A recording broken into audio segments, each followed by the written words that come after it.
the nation through their elected representatives of the people, and submit also reports on the measures that the government or the executive has taken and progress achieved in the realization of our national values and principles of governance. 2, to also report on progress made in fulfilling the international obligations of the Republic of Kenya.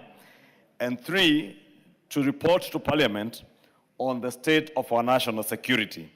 And indeed, Honorable Speaker, many members will agree with me that the President's address last Thursday afternoon was not just any other ordinary address, but it was an update to the nation through the elected representatives and through our live transmission to the rest of the country on where our country was in terms of fulfillment of our international obligations, including our debt repayment, because those are also part of our international obligations. And the President, as he said, when he addressed the House in his first State of the Nation address as President, following the 2022 general elections, he said he had a vision to sell to the people of Kenya. But he came back now in his third address with a story to Kenyans, a story of resilience, a story of how we have stabilized our country amidst a very uncertain and a world full of uncertainty in terms of economic management of around the globe, of countries around the globe. And a story, Honorable Speaker, of how far we have come through periods of drought in this country where people had no food, a story of where we had come back in 2022 when the country had no fuel and Kenyans had to queue along roads leading to fuel stations trying to access fuel. And it's not because there was no fuel being produced in the world, but because it was impossible to get foreign exchange or get dollars to be able to purchase crude oil or even refined oil for use by the country. Honorable Speaker, it's sad that within the region and around the world, there are countries that still are in that state. But the President had a story to tell on how we work together as Kenyans to resolve the issues and the problems that we had then, to ensure that we not only have a stable foreign exchange. At a time, the dollar was trading at a high of almost 162 to 167, to now stabilize to the region of 128 to 129 within a very short period, Honorable Speaker, is indeed a story of resilience and the commitment that we have walked. That, Honorable Speaker, amidst the economic pressure that was there back in 2022, the global uncertainty following the COVID-19 pandemic, and the global supply chain challenges that followed the COVID-19 pandemic around the world, that amidst all these challenges, Honorable Speaker, we have had a very steady rebuilding of our nation, Honorable Speaker. And in his address, Honorable Speaker, this address, Honorable Speaker, as I said, was not just pursuant to a constitutional obligation or the President fulfilling his constitutional mandate, but it was a profound articulation of resilience. The resilience not just of his administration, but the people of Kenya. The resilience that have seen us walk through, as I said, periods of drought, periods of global economic uncertainty and economic pressures in a way that our nation has emerged stronger.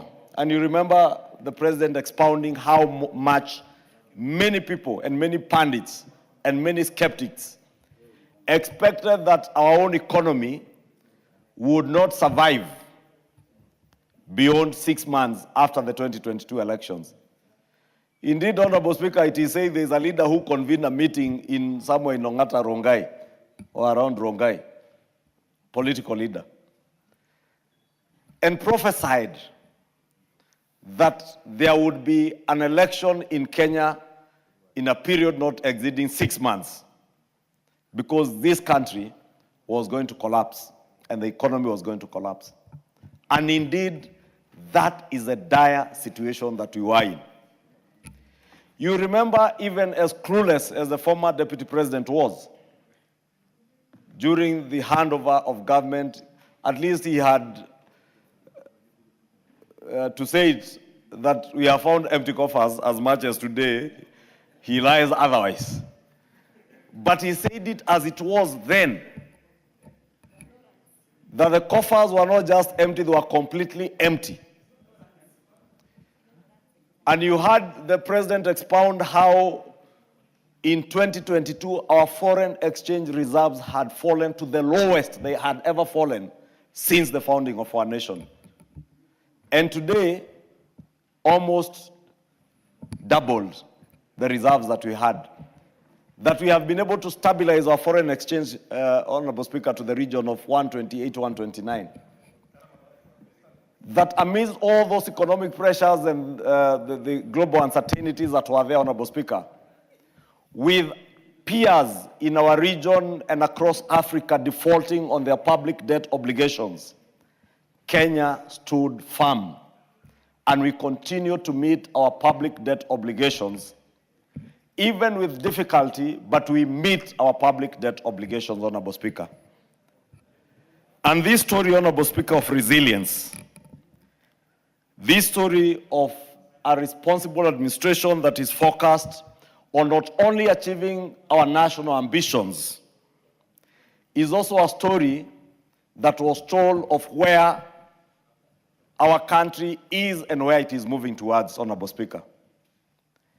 And I keenly listened to His Excellency the President, Honorable Speaker, and I must thank him because he did appreciate the role that Parliament and parliamentarians in the 13th Assembly have played in ensuring that we maintain our nation as a steady nation in an otherwise volatile region, an uncertain global economy, and the huge responsibility that have been bestowed on members of Parliament in both houses, Honorable Speaker, because there are many bills that we have processed that have had to be processed through both houses. And in acknowledging the role that this Parliament has played, Honorable Speaker, that we have been bold to make the right decisions at the right time, Honorable Speaker. Honorable Speaker, when the President spoke here about the high priests of pessimism, Honorable Speaker, it doesn't mean that they will not always be there. They will always be there. There will be high priests of eternal pessimism. We will have high priests also of eternal lies, and we know them. And we also have high priests of eternal negativity, Honorable Speaker. And when the President commended the 13th Parliament for our boldness and our courage to confront the challenges of our times, Honorable Speaker, it was a very emotional time for me because I couldn't help but remember the events of the year 2024 and the unfortunate incidents around the finance bill of June 2024. Honorable Speaker, because I am always very truthful, I have always told Kenyans that they were lied to. And because lies always travel faster than the truth, it is said, Honorable Speaker, by the time the truth wakes up, the lies have traveled half the world, I'm told. Actually, the correct phrase is that before the truth starts tying its shoelaces, the lie has traveled halfway around the world. Before the truth wakes up, the lie has traveled half the globe. And indeed, that is the situation we found ourselves in, Honorable Speaker. That by the time we were going out to tell the Kenyan people the truth of the provisions of the Finance Bill of 2024, the lies had completely whitewashed the truth. I had an incident this Sunday, Honorable Speaker, where a young man from Kino approached me on Sunday after church. And I showed him messages he had sent me during that period. and he had come to me for help. And I asked him, tell me what was your problem with the Finance Bill 2024. He could not articulate a single thing. He only told me I was opposed to the 18% increase of VAT. I went to the bill, I told him, please show me where that 18% VAT was being increased. And he couldn't find it. But that is the tragedy of misinformation and disinformation that our country suffers today. And I'm saying this, Honorable Speaker, because these members suffered insults, were vilified for taking bold steps to do what was right. And I remember saying on this podium, Honorable Speaker, that it is not necessarily true that what is popular is right. And not all that is right is popular.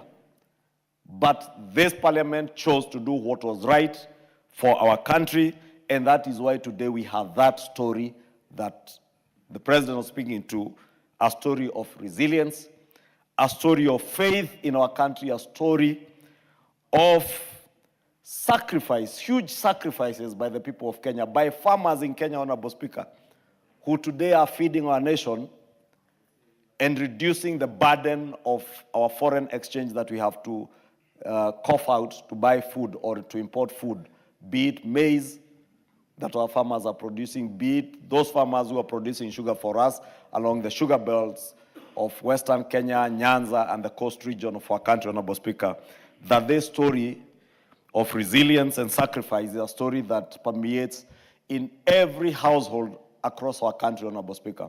And that is not to say we are there yet, Honorable Speaker. And the President did allude to that fact, that we are not yet there, that we must continue to make bold and courageous decisions to move our nation forward, Honorable Speaker. That, as he has always said, it is indeed true that it is possible within our lifetime to be able to transition this country and our economy from a third world country to a first world country, Honorable Speaker. And at least it's good I had, Honorable Speaker, over the weekend, those who have no agenda, those who have no policies to expound to the people of Kenya, those who speak boldly in funerals over the weekends, Honorable Speaker, at least had content this weekend. But I was waiting to hear, since the President has intent and the will and the determination to move our country from being a third world to a first world country, and he clearly stipulated what we need to do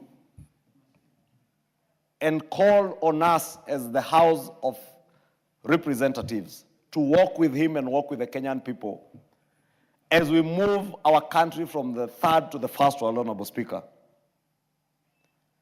And he was clear in his plan, Honorable Speaker, including the setting up of the infrastructure fund and how we will innovatively fund that infrastructure fund to be able to leverage on it to raise more capital, to roll out development projects that will indeed transition our country from a third to a first world, whether it is in the provision of water, for irrigation, to ensure that we are producing adequate food for our country and even be able to export food from our country, whether it is in the rollout of dual carriage roads, whether it's from Rironi to Mau Summit, from Marua all the way to Nanyuki, Isiolo, whether it is the Maimahio road to enable those people who are going to Narok, like the Honorable Rebecca Tongei, to be able to commute from Narok to Nairobi in record time, and be able to move goods and services around our country, Honorable Speaker. That speech, Honorable Speaker, you could tell the clarity of mind that the President has on what he intends to do and what he's calling on us as a country to work with him and work with each other shoulder by shoulder to achieve. But the high priests of eternal pessimism, Honorable Speaker, in funerals and other social gatherings around the weekend, around the country, well, they are saying, oh, we cannot move the country to a third world, from a third world economy to a first world economy. And they have no idea on what needs to be done. How I wish these high priests of eternal pessimism, as shameless as they are, Honorable Speaker, they would at least give an alternative ideas on what needs to be done. Because it is easier to speak and criticize, but it is better to criticize and offer an alternative. And indeed, those in the opposition, Honorable Speaker, you pride yourselves that you are the government in waiting. You cannot be a government in waiting by just shouting only 3 words: one term, Kasongo, and must go, and nothing beyond that. And when they are challenged, Honorable Speaker, and they are told you have no agenda, you have no plan, and indeed even the people of Kenya at times say you have no brains to be able to articulate to Kenyans what you need to do for them. They take offense when it is Kenyans who are saying it. I saw the other day people in Ukambani, and Honorable CNN was there, in Kitui. The public saying indeed these people have no brains to be able to articulate ideas of how to move the country forward, Honorable Speaker. But they have a very quick mind and quick mouths to run their mouths and criticize and sell negativity and say how well it cannot be achieved. But you are not telling us, if you had the opportunity, what would you do? What is the alternative, Honorable Speaker? I want to invite members of this House and indeed the country to work with President William Ruto in walking the talk and doing what we need to do, Honorable Speaker. He has called on us to support the setup of the infrastructure fund, and I must, in a very special way, Honorable Speaker, as a leader of majority in this House, also express my thanks to the House and to all the members of this House who have been positive, who have been bold and courageous to make the right decisions at the right time for this country, Honorable Speaker.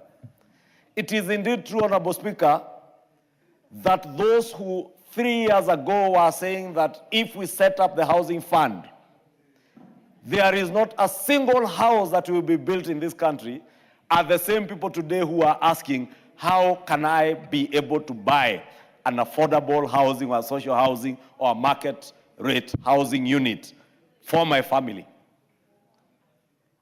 But, Honorable Speaker, that also speaks volumes to the tragedy that we face as a country today because of leadership that misleads its people, Honorable Speaker. And indeed, it is true that the greatest tragedy we have had in this country is the tragedy of leadership.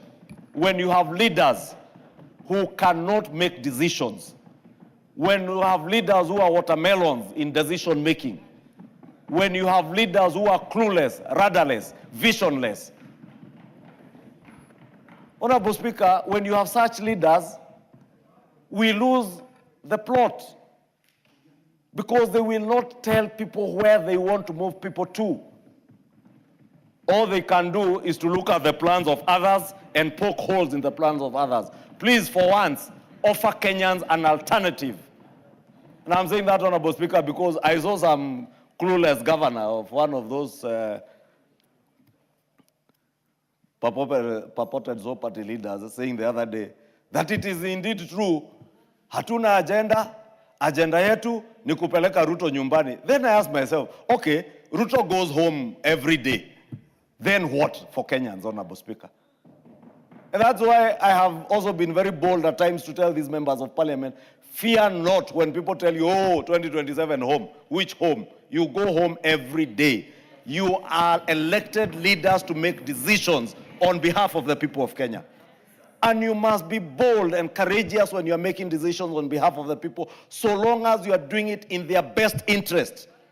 And I want to believe that is why the President was commending the 13th Parliament, because you have made bold decisions in the best interest of the people of Kenya. When I see the rise of affordable housing units in Mukuru, Honorable Speaker, and Mukuru, by the way, is a very small fraction of what is being done. When you fly over Kibra, you can see the transformation that Kibra is going through. You can see the demolitions that are going on along Jogoo Road, I've forgotten the name of that estate. Makongeni estate, Honorable Speaker. Makongeni will probably be 4 or 5 times the size of Mukuru. Sports stadia across the country, Honorable Speaker. Sports academies in our villages, tapping on the talent of our youth, so that those who misuse our youth, because I've seen grandfathers calling themselves, oh, I am the leader of Gen Z. How can you lead a generation that you don't even understand? How can you lead a generation which you even have no plan for, or you have no vision of how you can transform their country for the benefit of these young people? The transformation, Honorable Speaker, that is happening across our country. Honorable Speaker, whenever I travel around the country, whether it's from Kapsabet to Kakamega, to Lokichogi, Honorable Speaker, to Mbere North, where I was yesterday, Honorable Speaker, to Embu, to Nyeri, there are hallmarks of the actual transformation that is going on, whether it is in housing, whether it is in roads being built, Honorable Speaker, roads, some that stalled way back in 2015, 2016, today are being reconstructed because of the bold decisions that this House made some years back, Honorable Speaker. We are the people, we are the leaders who hold the future of our children and our young people in our hands based on the decisions that we make. And that's why, Honorable Speaker, I've said, I join the President in commending this House, that amidst all that pessimism, amidst all the negativity, the bad-mouthing, the negativity, the misinformation, the disinformation, this House stood. And as the President said, we will have a paragraph as a House when finally the history of this country is rewritten on how we moved our country from a third world to a first world country, when we enacted laws that created the housing fund, when we enacted laws that transformed the health architecture of our country to ensure that every Kenyan across the nation, Honorable Speaker, can access universal health coverage. That, Honorable Speaker, in far-flung corners of this country where they never knew what a tarmac road is, they will be able to see tarmac roads like those in Kitui, those in the Matiliku Road, Emali Matiliku Road, which I saw the former Vice President doing some content creation along the road. And I want to invite Honorable Kalonzo Musyoka to please go back to the same road and do another content creation episode and show the people now that the road is being done. Go to Emali Ukia, show people that the road is actually being done. But you know, Honorable Speaker, when I say what has bedeviled this country, Honorable Speaker, is poor leadership and lack of leadership over the years, Honorable Speaker. You can imagine the people of Ukambani had leaders all along, but it has taken bold leaders like the Honorable Basir, like the Honorable CNN here, like the Honorable Rachel Nyamai, Honorable Kawaya, and other great leaders to make sure that they are taking development that was promised to the people of Ukambani. I am told the Ukia Emali Road, I heard Governor Kibwana say that his father, not Governor Kibwana, who is, I think, is 70-something years old, his father, and you can guess probably his father would be 100+ years, had that road promised to him when he was a young man by the colonial government. The Kenyatta administration came, promised the same road. The Moi government came during Mulu Mutisia's time, promised the same road. Mwai Kibaki's government came, did the Emali to Loitoktok road, but Emali to Ukia was never done. Uhuru Kenyatta's government was there for 10 years, and nothing was done. It has taken this administration 2 years to be able to deliver on very good projects like that of Emali Ukia, Matiliku, Emali Road to the people of Ukambani. And that is a story across the country, Honorable Speaker. That when this country was able to only employ about 300,000 teachers over a period of 60 years, 60 good years, within a period of 3 years, we will have employed 100,000 teachers within a period of 3 years. But the high priest of eternal pessimism will tell you that the education system in Kenya is dying. And they will not remind Kenyans that only a short 2.5 years ago in 2022, parents did not know whether their children would finish grade 6 and move to secondary schools or move to junior secondary in primary schools, how the CBC program, which is now CBE, would be transitioned from the old 844. Parents were unclear. The high priest of internal pessimism will want Kenyans to forget that a short 2.5 years ago, our young men and women in our universities had their universities being closed down because of debts. But courtesy of the new funding program, Honorable Speaker, today our public universities are standing on their own and on the path to recovery. It has not been a painless journey, Honorable Speaker, but at least there is progress being made, and that is the optimism, Honorable Speaker, that we must continue injecting to Kenyans, not injecting pessimism, negativity, bad-mouthing, and misinformation and disinformation, Honorable Speaker. Honorable Speaker, you know I could speak on and on and on and on. But this speech, Honorable Speaker, gives the people of Kenya hope that indeed, as the President challenges us to reject small thinking, let us reject small thinking of 1 terms, 2 terms, 4 terms, 5 terms. It is possible today that the nations we envy, the Singapores, the South Koreas, the Malaysias, whose Prime Minister was here the other day, it is possible for Kenya to rise like those countries. But those countries rose because their leaders were bold when others feared. They were decisive when others, like those of our leaders in this country in the past, hesitated. And they were visionary when others settled for less.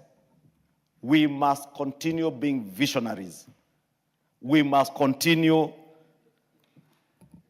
being bold, being courageous, and we must not settle for less. Let us walk the talk.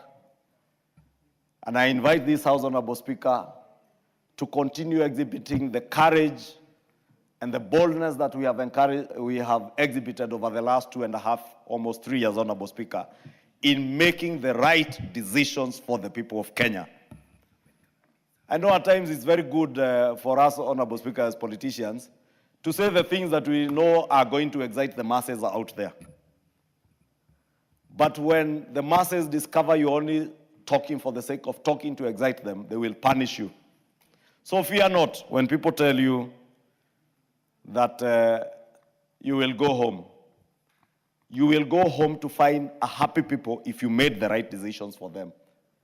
Be bold, be courageous in making decisions. And Honorable Speaker, allow me in conclusion, as I conclude, to take this opportunity to, in a very special way, to welcome our brother and colleague, the member for Mosop, the Honorable Abraham Kirwa, who, Honorable Speaker, was unwell, and through the prayers of the people of Mosop and many Kenyans, God has seen him through to get back to the House and continue making the bold decisions I'm talking about and working in the best interest of the people of Mosop and the country. Honorable Kirwa, welcome back to the House. And I take this opportunity not just to welcome you, but to thank the Almighty God and the many Kenyans, especially the great people of Mosop, who have continued to pray for you to fully recover. And it is indeed great to see you here, well, walking on your own and being able to come and represent the people of Mosop and work as a member of parliament that they elected. And I thank the people of Mosop, particularly for being patient and being supportive to the Honorable Kirwa when he was in this post. And we wish you all the best, and thank God for being there for you. Continue serving the people of Mosop and the people of Kenya with the diligence that you have done over the last 2 years, with the courage that you have exhibited, that even at a time when Honorable Kirwa was unwell, and out of the country being attended to. He had the courage even to come online and vote when he was called on to come and vote for what was important for this country, Honorable Speaker. That Honorable Kirwa had the courage to even organize programs, bursary disbursement in his constituency to make sure that he's following up the needs of his people. This is the resilience, Honorable Speaker, that the President was talking about. And I thank God for the Honorable Kirwa and thank the people of Mosop for the support that they have given to their Member of Parliament. And indeed, Honorable Speaker, because I just spoke about 2 terms and 1 terms, I want to encourage the people of Mosop to give the Honorable Kirwa an opportunity when the time comes to serve for a 2nd term in this House, Honorable Speaker, because he has a very clear vision and plan for the people of Mosop. And that I know because I constantly engage with Honorable Kirwa and I've been speaking to him while he was away. And you can see the love and the passion that he has for the people of Mosop. It's not normal, Honorable Speaker, for a member who is sick, any human being who is unwell, and instead of worrying about his own well-being, is worrying about the people he represents. That is Honorable Kirwa, Honorable Speaker. And that tells you the kind of leaders that we have in this country who are empathetic to the people that they represent. And I want to encourage Kenyans, even as you insult members of parliament, left, right, and center, even as you threaten them, remember they have empathy for you, they love you, they work for you, and they make sacrifices for you. And they will remain resilient, even amidst the negativity, and even as we fight with those high priests of internal pessimism, as were described. And Honorable Speaker, with that, I beg to move, and I want to request the Honorable Kangogo Bowen, the indomitable member for Marakwet East, to second this motion. Thank you, Honorable Speaker.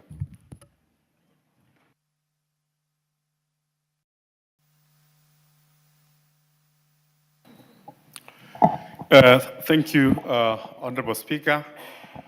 Honorable Speaker, as I second, I also want to join the little majority to welcome the Honorable Kirwa to the House. And Mr. Speaker, and Madam Speaker, we really want to pray and to thank God because we've seen our fellow colleague back in his feet and able to represent his people, Mosop, in the House. Madam Speaker, I beg to second.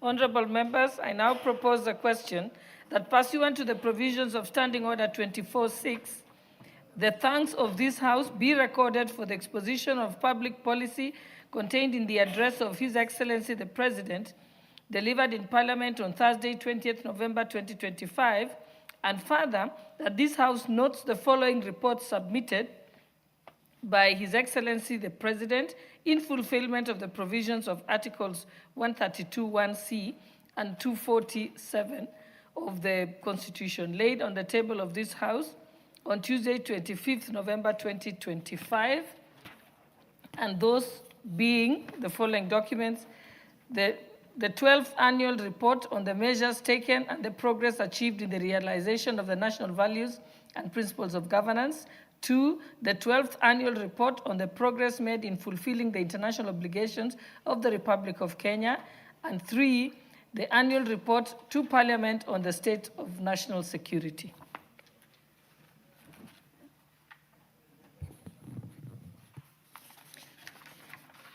The Honorable Shakil Shabir, member for Kisumu East. Thank you, Madam Speaker.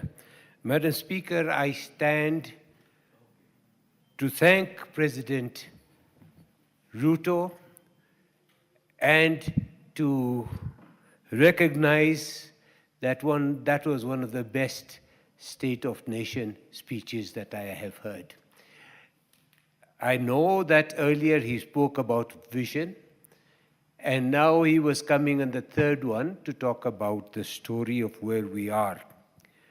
Honorable Speaker, we must accentuate the positive at all times. Honorable Speaker, all these countries we have spoken about, Singapore, Malaysia, and others, and China had vision. Vision without implementation, Madam Speaker, is hallucination. We now have a president who has vision, and he's trying to implement it. Not everything that he has said will have been done. But Madam Speaker, we need a visionary. We need a leader. I have been sitting in this house under President Kibaki, President Kenyatta for 2 terms, and now President Ruto. It is I am not seen to be a sycophant, but I can say one thing for a fact, that I have been watching and listening to vision. And now we are seeing what is happening. I was in Ghana not long ago. Ghana was independent in 1957. And guys like us who are all the time criticizing Kenya should go to Ghana and some other countries. 1957. And the sort of activities that we are seeing here are some things we have not seen. Madam Speaker, for 15 years, through President Kibaki, through President Ruto, and now President Uhuru, and now President Ruto, I have been crying and requesting and crying for the tarmacking of Chiga-Robo Road. Do you know, Madam Speaker, it is only being now finalized, 12 kilometers. I have also been looking at many other respects, the Mamboleo Road. It has been sitting and sitting and sitting, but now it is being done. What I do not find very pleasing is people who are sitting on the sidelines are always criticizing. Criticism is good as long as it's positive and constructive criticism.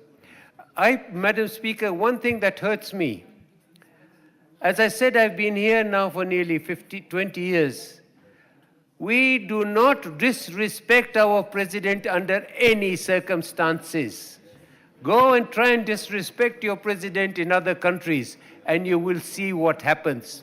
The fact that we have democracy here, if you go to Uganda, disrespect the president, you will see what happens. How come people call him, what was the name? I don't even know how to, I don't even know the thing, what they call him. And it is a sad thing that you can call president names. He's the president of a company and the leader of your country. The vision that he has and the implementation that's taken place in the last 2 years are a great achievement. If this is what he will do in the next 2 years, we will be far. Madam Speaker, we wish and our vision is to be in the first world. We shall transit through the second world to get to the first world. Mr. Speaker, I want to thank the President. If you go to Kisumu, we are seeing now affordable houses. I have never seen, I was the mayor of Kisumu, so many multi-stories there. Madam Speaker, I can tell you for one, I purchased one myself. Now we are talking about something that's happening. SHA is working, Madam Speaker. It is working. This morning I got a call from somebody whose wife was in the hospital and he had 35,000. He said SHA paid 25,000. Now that is working. Now these things about criticism, we are not going to criticize. Me, I'm an independent member of parliament. I will appreciate. Even Moses was not appreciated. Even Jesus was not appreciated. But we are appreciating our president and we hope that he will go on the way he has. Thank you. Honorable members, I now want to use this opportunity to give an opportunity to speak to as we welcome him back, the Honorable Abraham Kirwa, member for Mosop constituency. Karibu and welcome back to Parliament. Thank you. And we thank God for you. Thank you, Madam Speaker. I want to say thank you for welcoming me. I want to thank all the MPs in this House, those who came to the hospital in Nairobi, those who came to Dubai, those who came to United States of America to see me. I want to say thank you thank you, thank you. Because when you are in this post and somebody comes to see you, it really means a lot. It really means a lot. And it's not that I wanted to be sick or I wanted to go down, but some way, somehow, I got sick. So I really, really want to thank the speaker, first of all, for really allowing me, even in this time that I was away, that he will stand with me. But the person who stood with me and really stood out better is the clerk of the National Assembly. The clerk of the National Assembly went above and beyond to really make sure that I was okay. He came to the hospital here, in Nairobi Hospital. He came he sent people to Dubai. And every time there was a member who visited United States, he made sure that he came to see me. And I want to say thank you, thank you, thank you. Even when I arrived, he made sure that I was okay, everything was working well, and I want to thank him from the bottom of my heart. The next person who really stood and really, really helped me out is my wife. She was there from the beginning to the end. She's still there, and I want to say thank you, and thank you, and thank you. And I want to say also thank you for people of Mosop, because they understood that I was sick. And it is not that I wanted to be sick, but they understood that I was in this post. I've been gone now for 15 months, but somehow, the projects were going on. Those in the office were able to make sure that they followed the procedure and things was done and everything was going on well. But they were patient with me. And I want to thank the majority leader, Kimani Ichung'wah, for making sure that I was able to vote, I was able to participate in online voting, I was able to be welcomed back in style, and he was able also to make sure that I'm comfortable as I was sick, and now I am back to the house. I want to say thank you, thank you, thank you. And as a member, I want to mention something about healthcare. I am so happy that the president was able to just give the state of the nation. I know he has given before, and he gave a few days ago. I want to support his speech. He was very, very, very, very, very straightforward. He's a very ambitious person. He talked about the roads that he is going to do some dual carriaging. For every nation to succeed and to move from that world to a first world, we have to have roads. We have to have experiences. We have to have roads that open up to cities, to centers, and even to the rest of the country. And so for the president to really want to do a dual carriage in most of the country, I want to just commend him and to say thank you, thank you, thank you. Another thing that this president has done is to make sure healthcare is done right. Healthcare is done right. That is why I was even sick. When I went to Nairobi Hospital, of course, my wife knew that I had a stroke. We even asked the doctor to really give me the medicine called a TPA, which would have stopped the heart attack at its roots. But some way, somehow, the doctor said, no, Mheshimiwa will be okay, and he will go home. Dr. Caro came, told the doctor the same, can you give him a TPA so that Mheshimiwa can be okay? The doctors at Nairobi refused to give me the medicine. At 2 o'clock, they told me I can go home. My wife told them, okay, before you go home, can we even do the checkup of his blood? It's when they did the blood work, and they gave me the paperwork, and they told me to go home. On my way home, before we went home, my wife asked them, did you read exactly what the paper says? And then she said, let me take it to the doctor. When the doctor saw, they were now running everywhere to make sure that I get a bed. So I was there for 18 days. My heart was going down and down. When I was admitted at Nairobi Hospital, I was at 25% ejection fraction. It went down to 22, it went down to 20, it went down to 18, and it went to below 18%. In a week's time, I was going to die. But some way, somehow, God saw it, that I went to Dubai Hospital, and they told me, and this is something that I want to say, I know that it's very controversial. The Poisons and Control Board, I really want them to look at the medicine of this country. They told me to make sure that I leave all the medicine that I was given in Kenya, and they were going to give me their medicine. They gave me exactly the same medicine that I was given in Nairobi. But somehow, my heart now started going up from below 18% to 20, from 20 to 22, from 22 to 20 to 30, and I was now stable and ready to go. And I asked the doctor, why is it that the medicine that you gave me was able to work, but I was going to die in a week in Nairobi? They told me, you need to look at the medication that you have in Kenya. Most of the medication, they have a problem. And I'm asking the Poisons Control Board, because if they can actually give me the medicine that was not working, so many people who have been taken to that hospital have died. Because they tell you that, of course, their service is okay. They bring you tea, they bring you whatever, but their medicine, I want to ask the government and the Poison Control Board to look at it. Because if it's the same medicine, I would have gotten better here in Nairobi. But somehow, the pharmacy and the Poison Control Board needs to be checked and needs to be checked right. So I want to say thank you, and I want to ask to invest a lot of money in healthcare, because a healthy nation is a nation which is productive. It is so productive. And I'm asking the president to continue what he's doing in the healthcare. SHA is working. I want to tell you, SHA is working.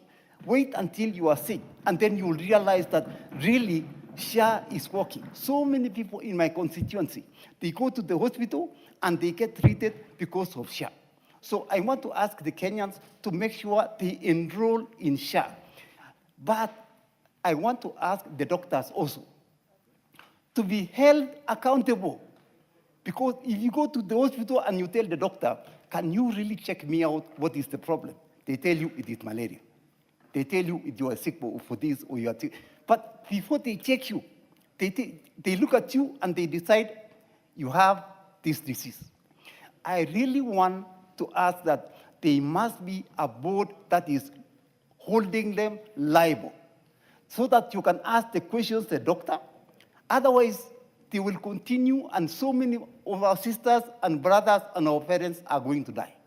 With that, I want to say thank you, thank you, thank you, and may God bless you so much. Thank you so much. Thank you. Thank you very much. Honorable Mary Kaitan.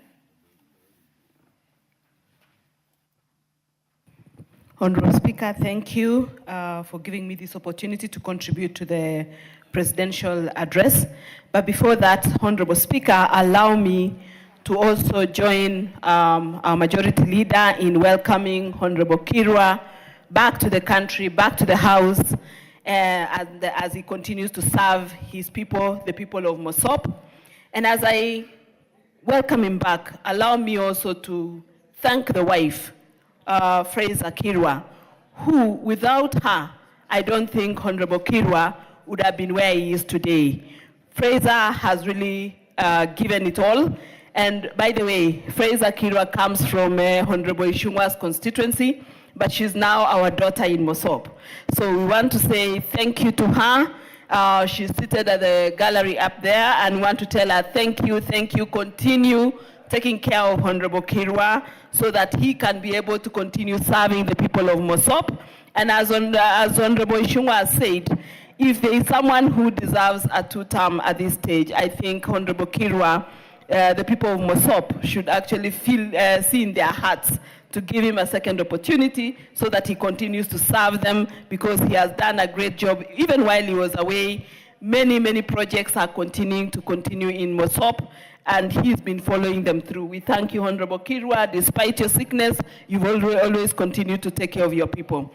On the President's address, I want to say the things that the President talked about. If we look at our country from 2022 when we came into today, the country has really progressed, and we can see that Kenya is a different place from the country we got into in 2022 when we got elected into this 13th parliament. I want to thank the president for actually recognizing the efforts that this 13th parliament has been able to give to this country so that he is also able to then manage the country and be able to steer the country to where it is today.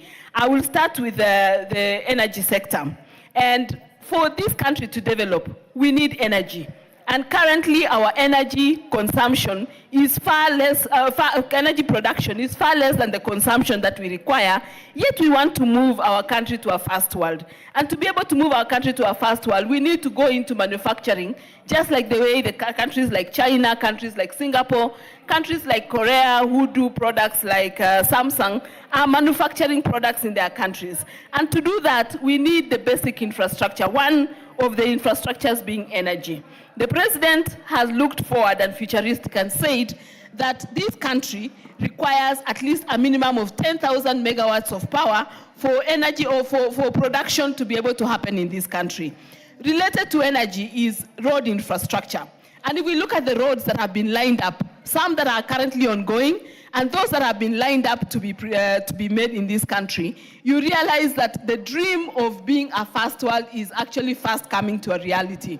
If you look at the road, the expressway from Rironi to Mau Summit and all the way to Malaba, it will allow goods, it will allow that corridor, northern corridor, which is our business hub, to prosper and therefore be able to feed countries like Uganda, Rwanda, Congo, and the rest from the port of Mombasa. And if that happens, we make our port of Mombasa one of the busiest ports, and as well as get our goods internally from Kenya into the outside countries, and we are able then to grow our economy. If we look at issues like the housing and the markets, for us to be able to say we are growing our economy, we also need decent housing. Because some of the basic needs, we were taught in primary school that the basic needs that you require are food, shelter, clothing.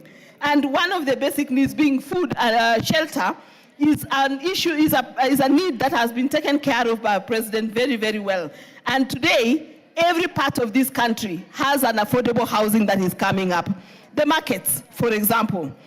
Our women who are told that they will be moved from the bottom to up. Today they have a decent place to do their business, a decent place to work, because a market has been built that has even places where their children can be able to play, they can be able to breastfeed their children as they continue to do their business and progress in their lives. And if you look at also the issues to do with education, I think the president has also progressed very well in education. From the time when we started in 2022 to now, 76,000 teachers employed, and by next year we'll have... Just give her a minute. Thank you.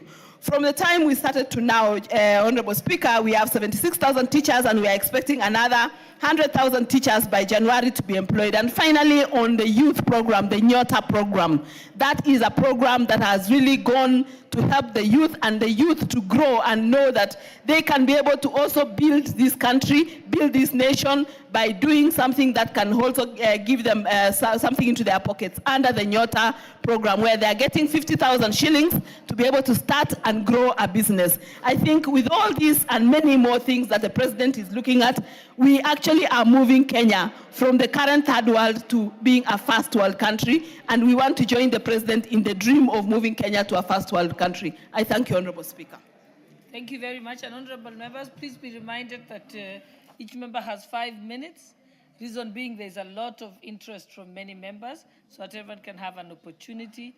The Honorable Kainan, member for Eldas. Madam Speaker, dreams are valid. The State of the Nation address by the President has a number of positive issues that will add value to the well-being of the Republic of Kenya, Madam Speaker, starting from the issue of microeconomic reforms, national issues pertaining to national stability, the issues on food security, issues on housing and urban development, issues on digital transformation, issues on youth empowerment, issues on livestock sector, issues on healthcare outreach, issues on education access, issue of transport and logistics, issue of digital connectivity, in particular to the new frontier, issues of financial inclusion, Madam Speaker. Madam Speaker, there are critical things that we as the people of Northern Kenya, and in particular the pastoral communities, when His Excellency was making the speech, a number of us were greatly concerned, and I must say this.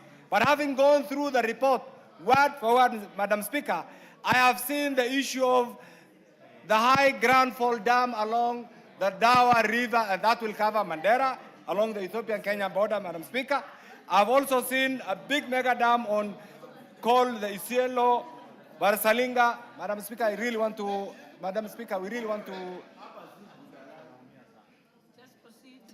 The issue of Isiolo, Barsalinga Dam, Madam Speaker, in Isiolo, the issue of Sicily Canal in Garissa, the issue of Lowat Dam, Madam Speaker, in Turkana. Madam Speaker, we also wanted to hear the issue of the Isiolo, Modogash, Habaswein, Samatar, Wajir, Tarbach, Kutulo, Elwa, Wergadut, Ramo, Mandera, Madam Speaker, because this is in our heart. The fact that these were not mentioned, we were so discouraged. Madam Speaker, but that doesn't take away our rights as a group. Madam Speaker, I've also seen the issue of dueling of many roads, over 28,000 kilometers. We expected also those roads to be dual, Madam Speaker, to have included the road from Thika, Mwingi, Garissa, all the way, even the one that's about to be tarmac, Madam Speaker. We also expected the same to include the road from Lamu, Ijara, Garissa, Isiolo, all the way to Ethiopia, Madam Speaker, because these roads are sentimental, Madam Speaker. But I also do know this report is not final. It can be improved further on, Madam Speaker. We also expected the issue of expansion of the national grid from Garissa. Madam Speaker, sadly, as I speak today, Wajir town is in the darkness, Madam Speaker. We have struggled. We expected also a Marshall Plan, a complete nationally choreographed energy program for the people of Northern Kenya. Madam Speaker, I want to really appeal to the President. This President has done so well. For those of us who have been around, we need to credit him. Dreams are valid, but there are issues that also need to be particularly tailor-made for certain communities that have been left behind. Madam Speaker, I know as a seasoned lawyer, as a lecturer, you know this thing called Sessional Paper number 10 of 1965. That paper excluded the people of Northern Kenya from the affairs, the management of the Republic of Kenya, Madam Speaker. Whenever we miss our names, we see has somebody, a technocrat, the Mandarins excluded this. Madam Speaker, countries that have moved, countries that have leaped forward, have had a senior leader who has understood the aspirations, the thinking, the expectations of his people, Madam Speaker, to have moved to another level. Madam Speaker, we as Kenyans, we must appreciate what the President has done. We must also positively criticize what is to be done. Madam Speaker, I want to join the leader of majority. For those who are in the streets condemning the President, every morning, every lunchtime, every evening, allow the President to do his work. When the time comes for election in 2027, you will have an opportunity to interrogate what he has done and come up with your alternative platform, Madam Speaker. Madam Speaker, 2 more minutes or 3 more minutes. As the father, I'm sure. Just 1 minute, but I won't be giving any more extra time because it's not fair on the other members. Thank you, Madam Speaker, for your kindness. Madam Speaker, the reality is we have a country. We must start from somewhere. This President has started from somewhere. I want to appeal to the naysayers. Criticize the President and his government positively. Bring alternative solutions. The alternative solutions is what will take our country forward. Madam Speaker, I want to also join my colleagues in welcoming our brother, the Honorable Kirwa. I know as human beings, challenges come. Welcome back to the people of Mosop. Welcome back to the 13th Parliament. And we pray to the Almighty God that you will have recovered and you will get an opportunity. And I also want to appeal to the people of Mosop, give this great young man an opportunity to further serve the people. Madam Speaker, in conclusion, what I want to say is this. There comes a time when the national interest must supersede every other petty partisan interest. I want to appeal to the people of Northern Kenya, wherever you are.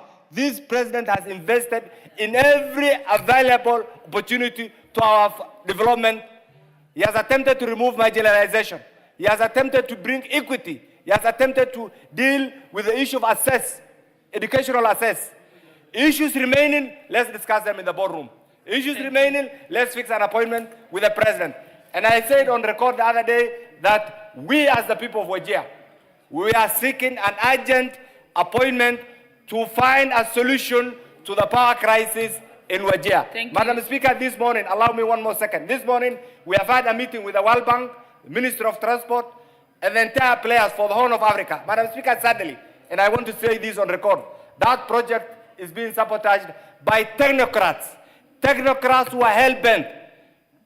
Technocrats who are determined to create political discord between the president and the people of Northern Kenya. I want to appeal to the president, deal with those cartels who are out to frustrate that critical infrastructure road that will open up Northern Kenya. As it is right now, it's not going on well. And I'm duty-bound to say this. I support the report. Thank you. Honorable Maika Mzigi, member for Taita Taveta.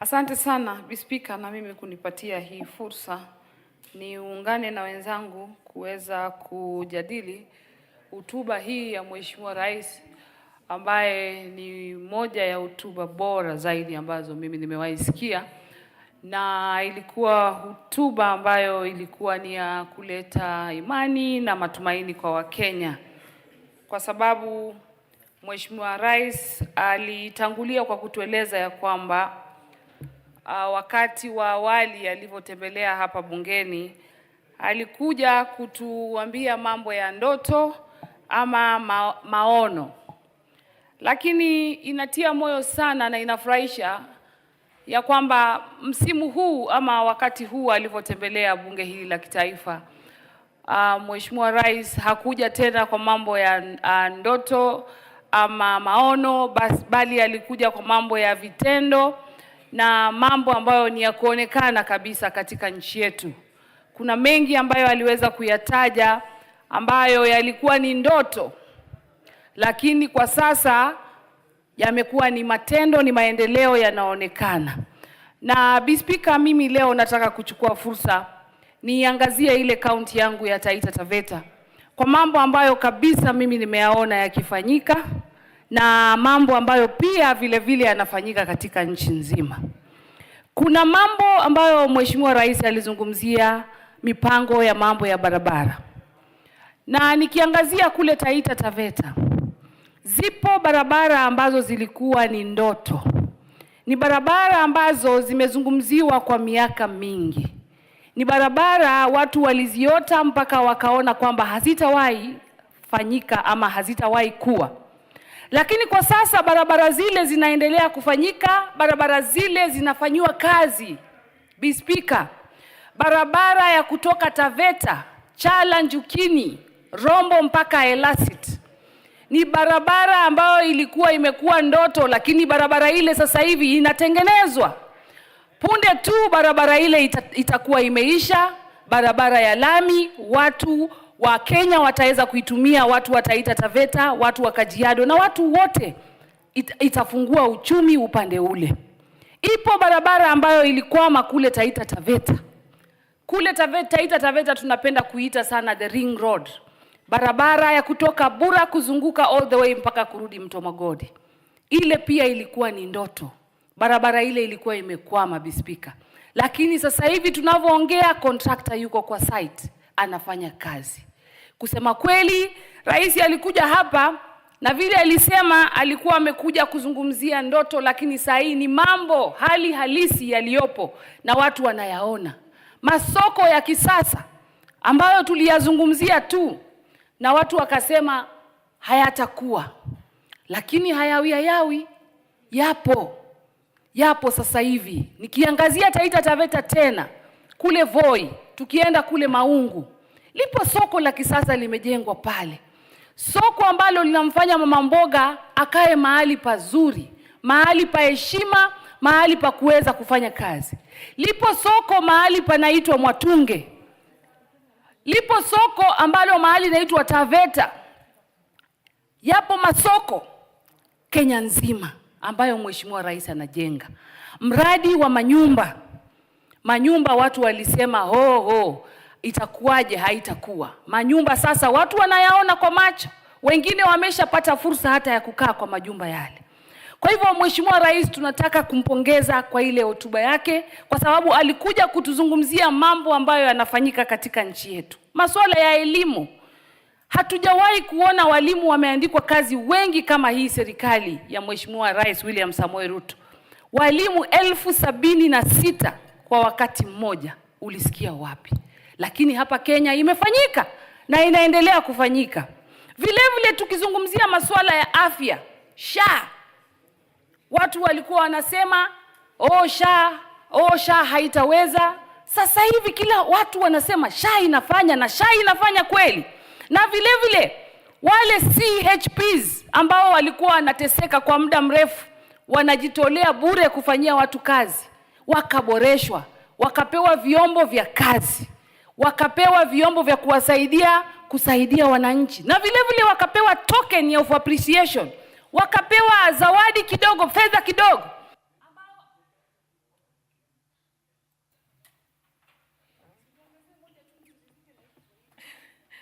Member for Funyula, Honorable Oundo. Thank you, Honorable Speaker. As we debate the presidential speech, as provided for Article 132(1), also let me join my colleagues in welcoming back Mheshimiwa Kirwa, and we pray Almighty God can give you strength and recover fully as soon as is possible. Honorable Speaker, the Constitution of Kenya and Article 132(1) requires that the President, among other things, once every year, report an address to the nation on the measures taken and the progress achieved in the relation of the national values referred to in Article 10. Published in Kenya Gazette, the details of the measures and progress under subgraph 1, and submit a report for debate to the National Assembly on the progress made in fulfilling international obligations of the Republic of Kenya. Honorable Speaker, I have read the President's speech, and since time is limited, allow me to pick 2 items that came out very clear, and as a honest country, we need to be very honest with each other and tell each other the brutal truth. And truth, but nothing else will set us free. Honorable Speaker, in paragraph 6, the President is very clear. He says he has come, first time he came with a vision. Now he has come to tell a story. I don't know which story that story is being told, whether it's provided for in the Constitution, but that's besides the point. But in paragraph 6, Honorable Speaker, he clearly says, evidence of promises made and promises kept. And that's where the crunch of the matter starts. When the President was looking for votes, when the President came to address this House the first time, he sold to us the manifesto, the plan of Kenya Kwanza UDA. And it's a document that's easily accessible, and it's a document that has been translated in quite a number, transmitted into a number of government policies that we are pursuing now, popularly called as better. Honorable Speaker, one of the promises the President made to this country was to address retrogressive taxation and regulatory compliance. Whether that has been achieved, the jury is outside there. But for the record of Kenyans, this is now the taxation, the number of taxes that Kenyans are subjected to pay every single day or every single year. Payee now ranges between 10 to 35%, depending on the salary band. Now there is SHIF, 2.7%.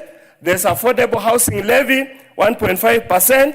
Corporate taxes are 30%. VAT is 16%. Capital gains tax is 15%. Rental income tax is 7.5%.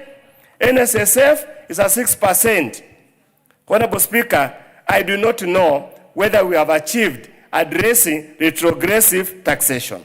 Secondly, on the issue of regulatory compliance, the country, the newspapers, is inundated with members of this country who have hanged themselves, who have committed suicide because of the retrogressive compliance regime perpetuated by this regime. Honorable Speaker, the second promise was to improve reliability and bring down the cost of electricity. Honorable Speaker, records available indicates that electricity cost in Kenya is USD 0.221 compared to African average. Africa, I'm not talking about any other countries, 0.134. That means Kenya's electricity rates is much, much higher, even the average African country, the poorest continent that we have here. Honorable Speaker, we were promised capacity to improve their secondary schools, to guarantee access to quality education and reduce the cost of education. As we stand here today, Honorable Speaker, capitation has reduced from 22 to 16,000, yet now making education more expensive than it was. Honorable Speaker, then in paragraph 25, time might not allow, the President states the inflation stood at 9.6 in 2022, is now at 4.6 in this month, bringing much needed relief to households. The households are not relieved, Honorable Speaker. The cost of living is much higher. When you look at the CPE, that's Consumer Price Index for this particular year, is much, much higher at 146.84 points compared to 111.886 points in the year 2022. Honorable Speaker, we might try to massage or cover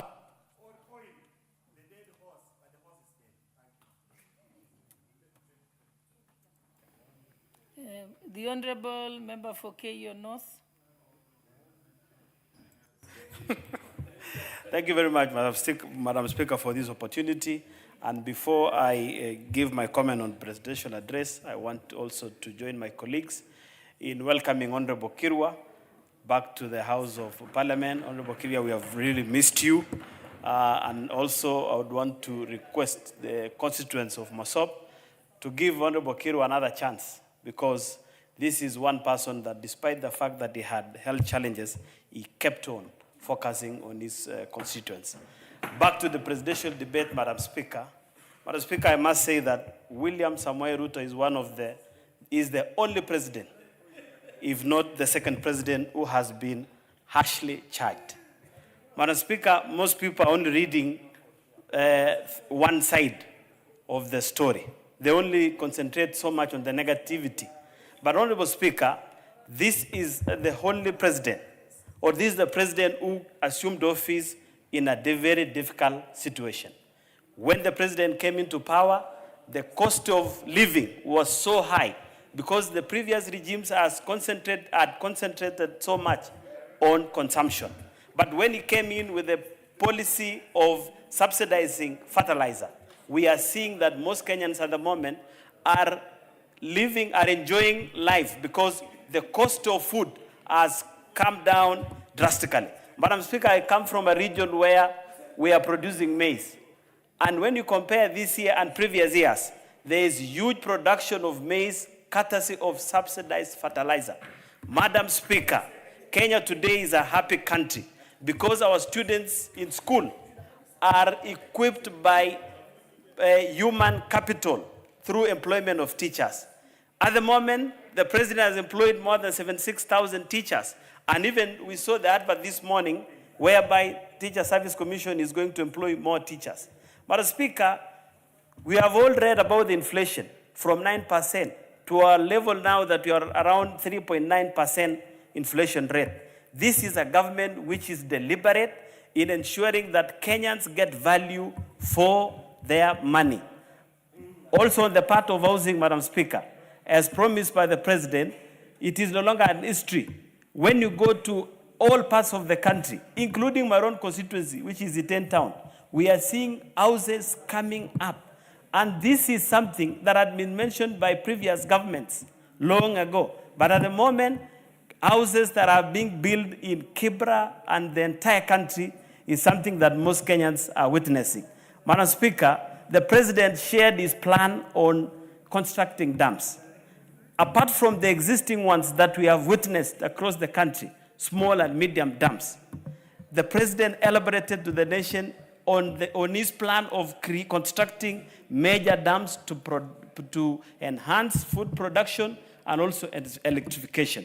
I am saying this because There's a difference between just talking for political expediency and giving practicality. We are having dams constructed across the country. Madam Speaker, I cannot even mention much about roadworks because there were serious problems when it comes to pending bills.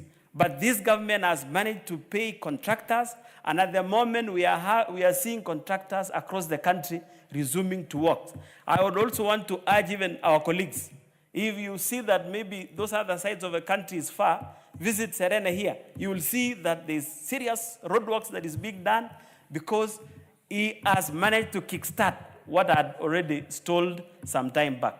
Madam Speaker, we have so many programs that the president promised before, and we are seeing that things are going on well. Security of the country, the issue of youth empowerment through Nyota programs, the issue of construction of sports facilities. For the first time, we are seeing one of the mega sports facility called Talanta here. Dr. Undo, if you get time, go there. There are things that are happening in our country that we have not witnessed before. I even saw some other people the other day criticizing this government that we are not doing anything on security. One of them purports to be a presidential candidate, someone who oversaw bodies being dumped in Yala River.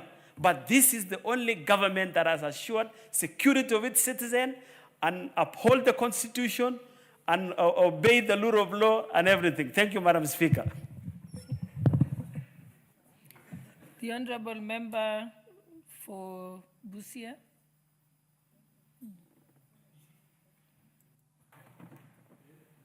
Thank you, Madam Speaker.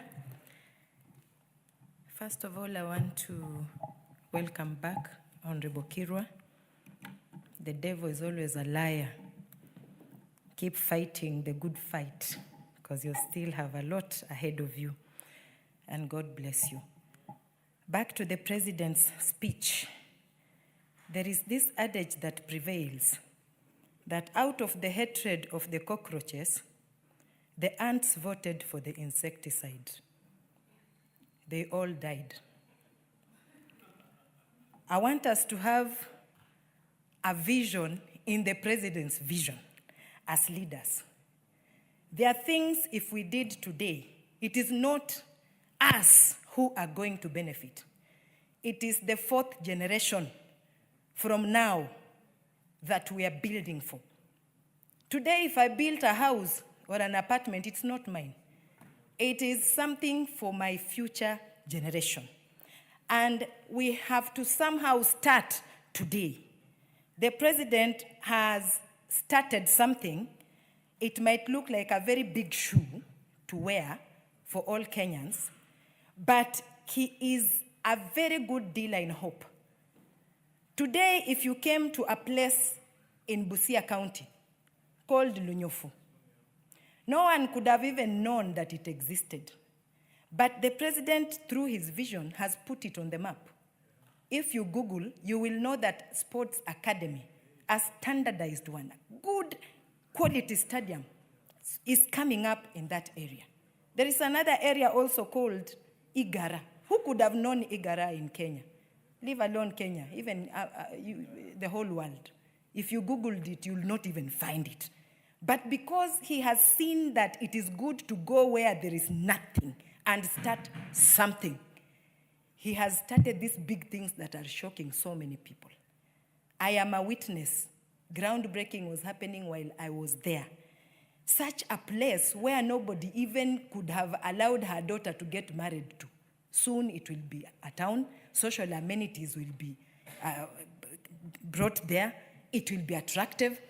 And then with the time, instead of people coming to Nairobi or Kisumu or Mombasa looking for jobs, we will be decongesting the city, because there are cities that are built in towns that never could have become anything if we didn't do such things that the President has started. He is actually translating this vision into reality by starting many things in different counties. If we only shared that vision as leaders as well, and not poison our people from hating anything that he begins. So I just want to applaud the many things he has begun. There are others that are still coming up gradually, progressively, but there are those that actually have already taken off, and there is no looking back. It is time for Kenya to be a grandfather. We are not in an elementary level of growth like other struggling or teething African countries. So if we are going to be the giants, even in this East Africa and Central and East, whatever region in Africa, we must walk the talk. And a good leader knows what they want for their people. They go ahead and they show the way. And that is what the president is doing. So let us stop a little, pause a little, look, and just imagine what a beautiful baby he's trying to create out of Kenya. Thank you, Madam Speaker. Thank you. The Honorable Didi Nyoro, member for Kiharu. Thank you very much, Honorable Speaker, for this chance. And I want also to welcome my brother, Honorable Abraham Kirwa, back to Parliament.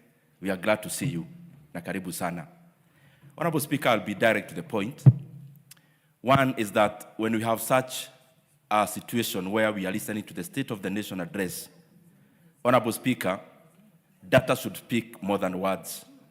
Honorable Speaker, I say so because when you want to invest in a company, for example, you want to invest in a bank, you look at their financial statements, knowing that the Nairobi Securities Exchange and regulators like CMA and the Central Bank of Kenya have done their bit. And therefore you do it knowing that the data you are reading is believable.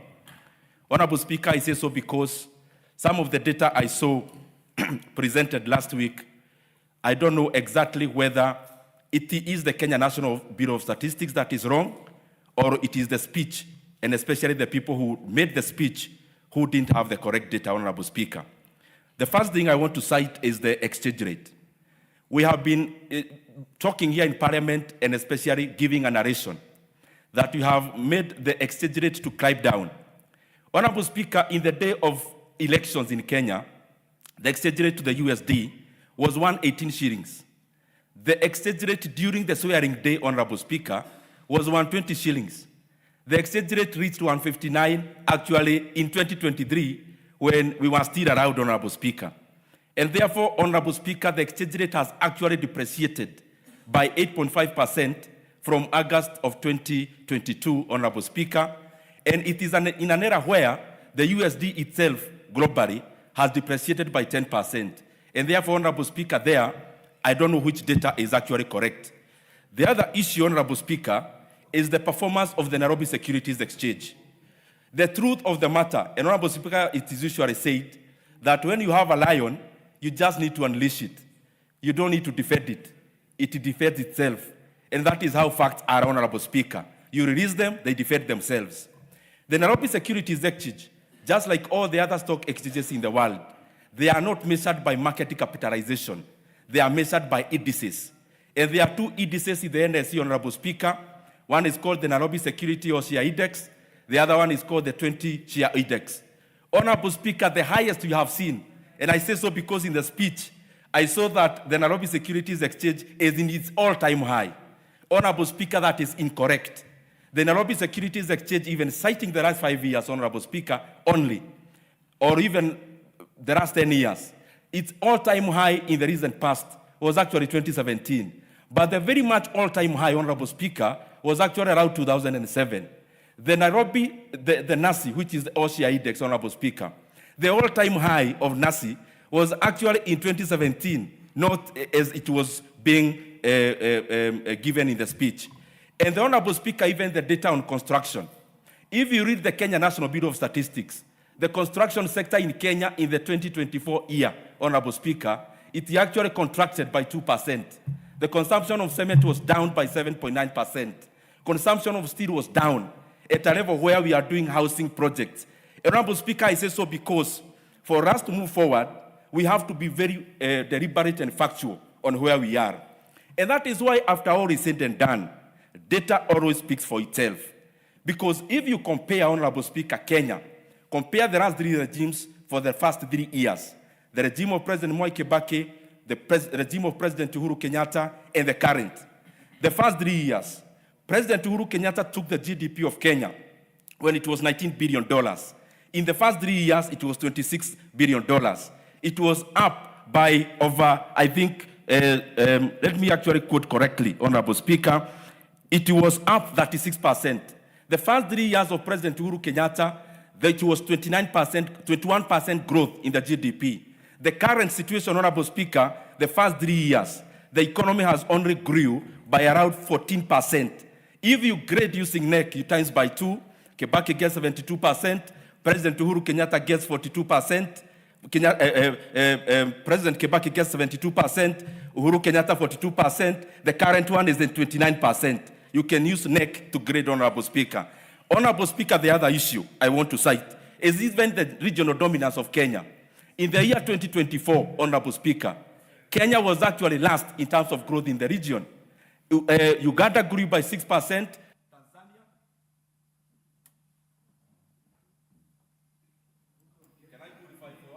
Yes, you can. Yes, proceed.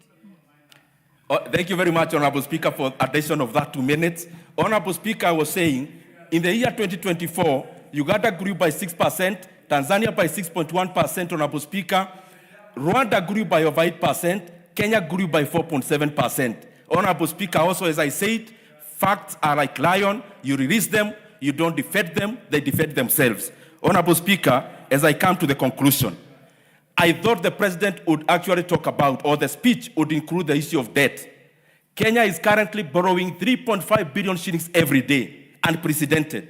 And besides that, we are borrowing also illegally in the name of securitization, in the name of Talanta Board, and the rest. I thought that is a monumental issue that would have been highlighted. But lastly, Honorable Speaker, also, Honorable Speaker, I thought the speech would include the issue of education.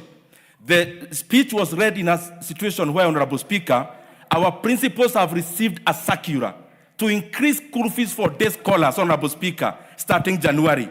And I want to rally the members of this House. We must not sit here when the fees for day secondary school is being increased by government from next year.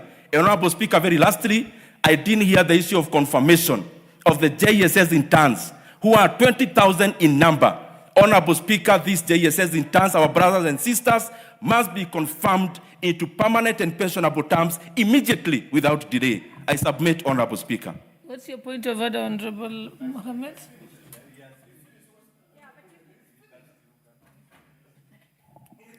Madam Speaker, though he has already finished, the honorable member was on the floor. As a concerned Kenyan, he has just indicated that Kenya is borrowing some billions every single day.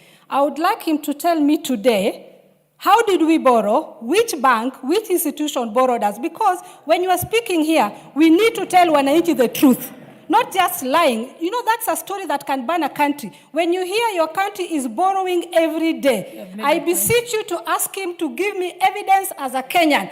How much have we borrowed today? From which institution? Who signed? Where is the money? Please make this clear to us as Wananchi wants to know on their behalf as a Migori member of Parliament. You've made your point. Honorable Dingo, I'll give you 1 minute. Honorable Speaker, I don't know how to respond because it's hard to respond to such kind of an issue. Honorable Speaker, just advise the member that the data of Kenya is literally available even now in the Central Bank of Kenya. And it is difficult for me to do your job. Currently, as it is, Honorable Speaker, when this government came in, that is how it is, Honorable Member, the debt of Kenya was 8.7 trillion Kenya shillings. As we talk today, the debt of Kenya is over 12.5 trillion Kenya shillings. And therefore, we have borrowed over 3.5 trillion Kenya shillings in a span of less than 3 years. And therefore, if you divide that by the number of days, I have actually given a discount. We are borrowing more than 3.5 billion every single day, and that is unpalatable. You have clarified. Thank you. Honorable Didi Rose, I think Honorable Fatuma, everyone is entitled to their opinion. No, everybody is entitled to give their opinion. Honorable Raso, proceed. You're next. You can speak, and you have 10 minutes. Because you're speaking on behalf of the chairperson of the Committee of Defense and Foreign Relations. Committee of Administration and Internal Security. Thank you very much, Madam Speaker. I'm told actually it's the chair of administration and the internal security. Proceed. Thank you very much, Madam Speaker. Madam Speaker, I want to welcome Honorable Kirwa back to the House, and we thank God for restoring his health, and we hope you will be back on your feet. Madam Speaker, let me thank the President for this very important address he made to the nation from the floor of this House. It is important for us to say the truth as it is.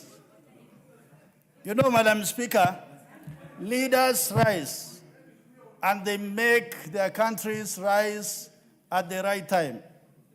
We had Kennedy in America who said, by the end of the decade, a man must be on the moon.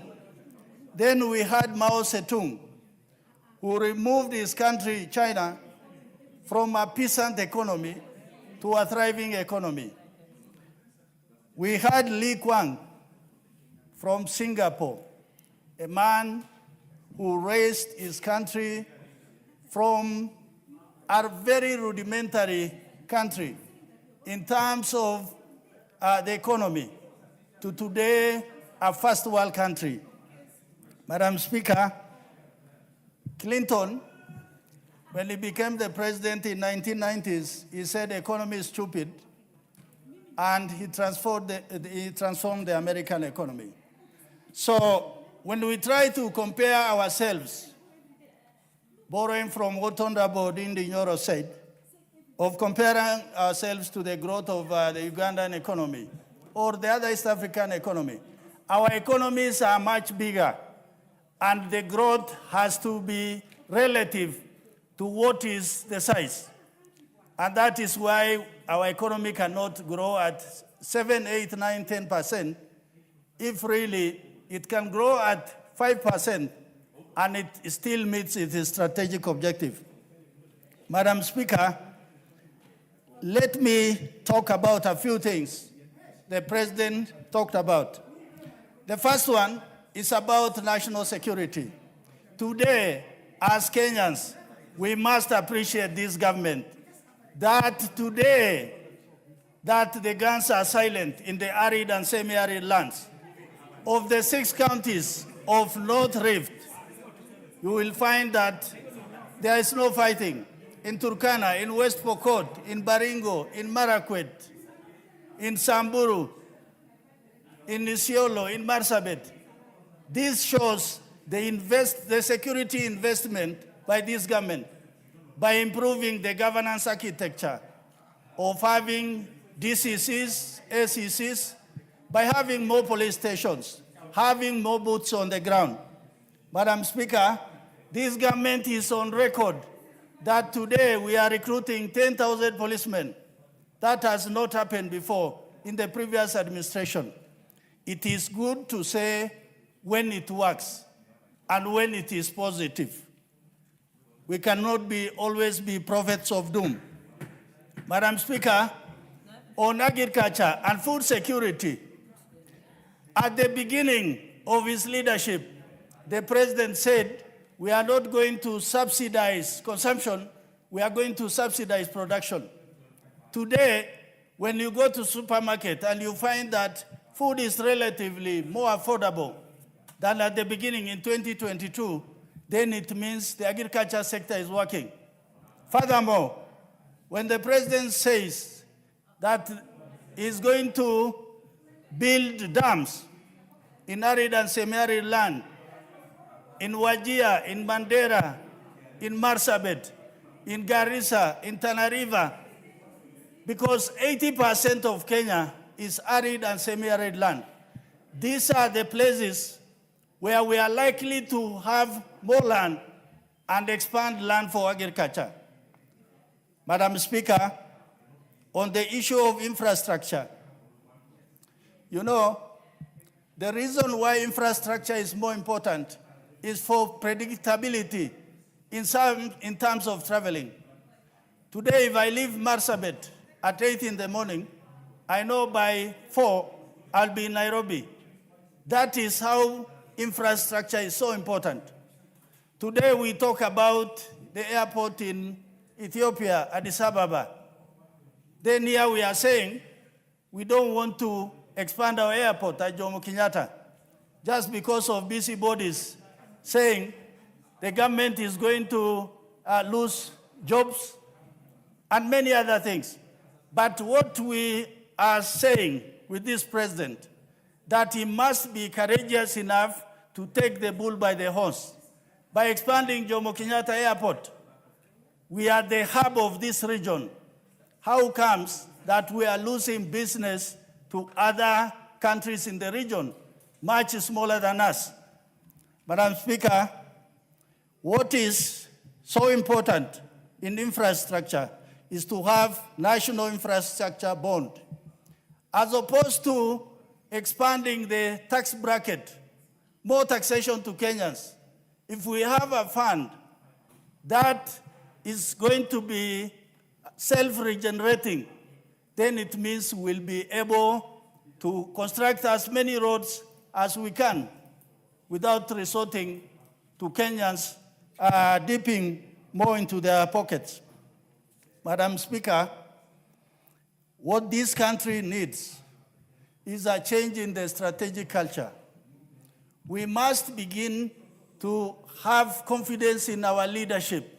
If they are bold, if they give direction, if our leaders are able to make deliberate choices that is of benefit to the country, then we must support those leaders. Madam Speaker, the issue of investment in the human capital. We have the TVET, the Nyota program, and many other programs that is supposed to help the youth to be on their feet and eventually to be able to walk. For these programs to be successful, then it means Kenya must generate enough resources for this particular task. Madam Speaker, the other important issue which I must talk about is the issue of energy. You know, energy is the anchor for industrialization, is the anchor for development. Honorable Kainan there talked about the issue of Wajir, but Wajir is not the only towns in northern Kenya that are dependent fully on generators. If we must develop the north, then we must begin to focus on energy. And what the president should actually do is even to look at the possibility of nuclear power so that Kenya must industrialize without necessarily depending on its neighbors who are also able to sell power from their hydroelectric dams to us. Madam Speaker, I want to finish, and I want to say again about national security. If we walk around this country today, and what we experienced a few years ago, Kenya is relatively more safe. And this is the investment that this government has done on the security infrastructure and also the architecture. In terms of employing people like the Kenya Police Reserve, complementary forces that augment the forces that are there, because we do not have enough police officers or enough police stations to cover those gaps. As people from the ASAL or the pastoralists, we want to encourage more of the locals to be employed in KPR. There are also issues like mobility, force protection for our National Police Service and our security forces to be able to engage in difficult situations without being in harm's way. With those many remarks, Madam Speaker, I beg to support this report. Thank you. Thank you. The Honorable Ngusia. Thank you, Madam Speaker, for giving me this opportunity to add my voice to I this. remember you have 5 minutes. Yes, and it is coming at a time when the President just visited our county and our region, the Lower Eastern.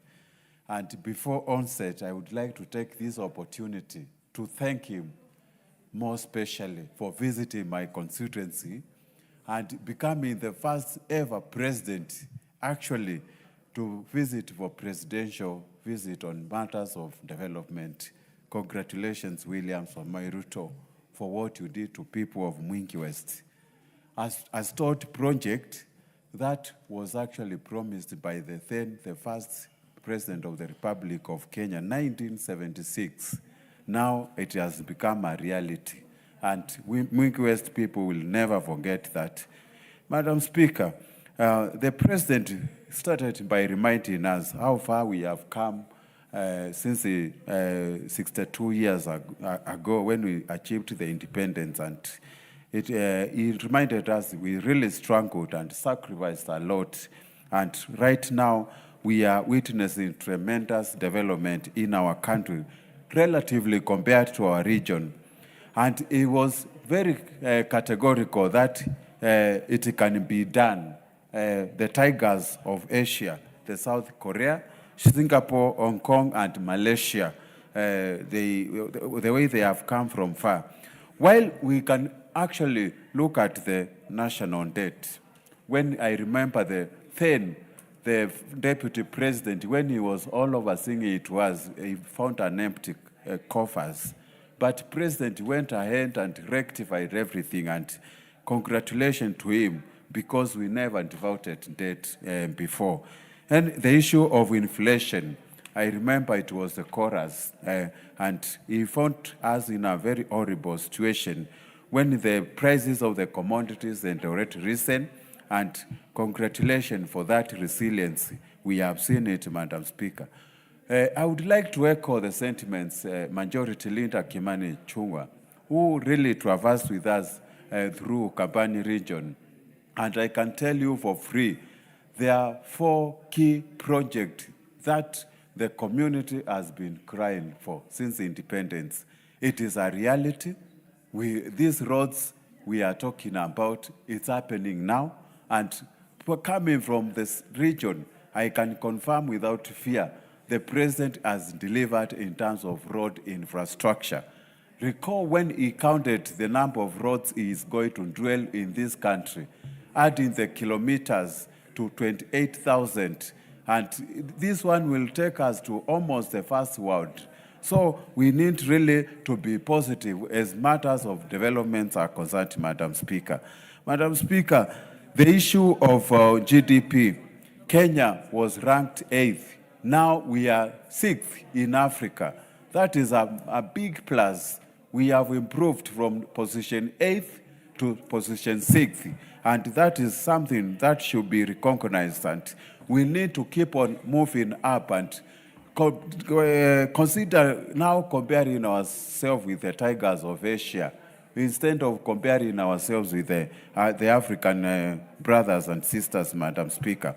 The issue of foreign direct investment, we noted it rose from 60 billion to 195 billion, Madam Speaker, and that is a positive territory because attracting foreign direct investments is going to create employment to our youth, and it has a positive impact on it. The foreign reserves have surpassed $12 billion in our country. And since independence, it has never reached that level. So that is a positive plus, Madam Speaker. Madam Speaker, I note the issue of agriculture. The productivity has increased because of the subsidized fertilizer the President stretched. And this way is going to cure the issues of food insecurity. But I would like to emphasize on the issue of water. We need to move from relying from rain-fed agriculture to at least construct several dams the ones he mentioned, if it can be actualized and regionally distributed, we are going to cure this issue of food insecurity in our country, Madam Speaker. The issue, of course, which, Madam Speaker, I want to stretch is the housing. We have seen markets coming up, and all the constituencies are experiencing construction of ESP markets, and we are giving our traders places where they can trade with dignity. And this is laudable, Madam Speaker. Madam Speaker, with those few remarks, I would like to say thank you so much, and let us be positive. Things are happening in our country. Let us be positive and fix where we can. This is our country. This is our country, and we are the only ones who are going to build. The Honourable Member for Kasese Pieruto.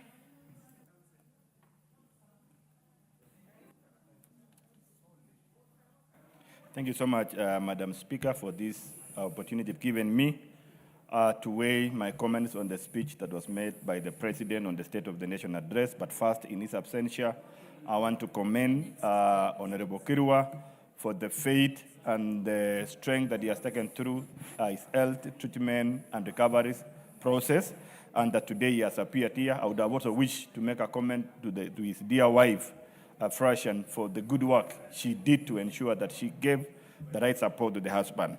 Madam Speaker, also allow me quickly to pay a tribute and message of condolence to the family of Jaramogi Oginga Odinga, that as we say in our culture, that thunder doesn't strike twice.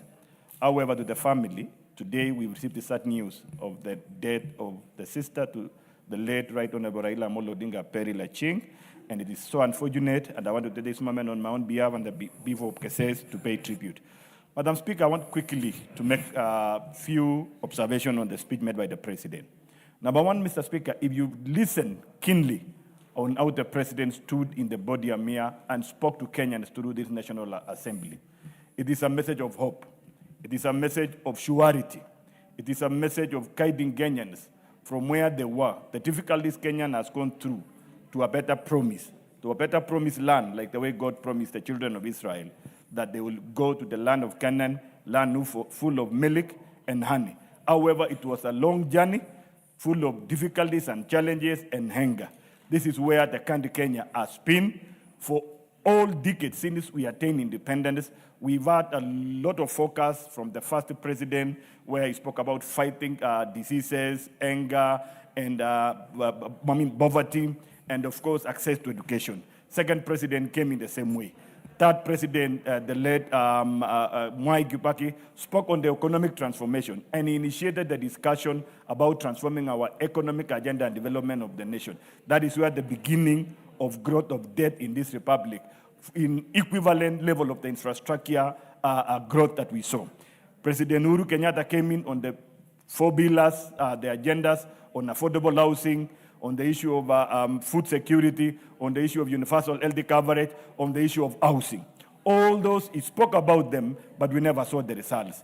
Today, as we speak, the current 5th president of the Republic of Kenya is not only speaking about his agendas, but he can demonstrate through his speech that things that are physical, you can appreciate that are happening in the nation. Every part of the country, you will see visible the issues that I spoke about, issues to do with housing, issues to do with market studies, linking production to the market and increasing the value chain, creating business, creating opportunity for earnings. You can speak about sports. You can speak about now infrastructure, which is the critical element of development and growth in our economy. Because where we are going as a nation is to grow from production now to manufacturing.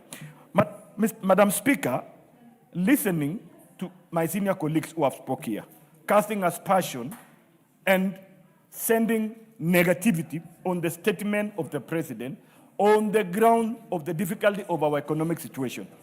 Madam Speaker, I would have wished I had an opportunity when my senior was making statement here, Honorable Ndindi Nyoro, and he has categorically elaborated and reflected or compare the situation in our Kenyan market with the other first world countries, which I appreciate. We may not have gone that direction at the moment, but we are going there.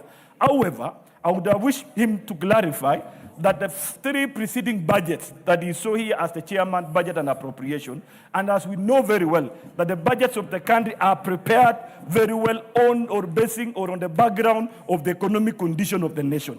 I would have wished to know that those budgets that were prepared basing on those situations, and right now that is able to reflect on his understanding the challenges on those markets.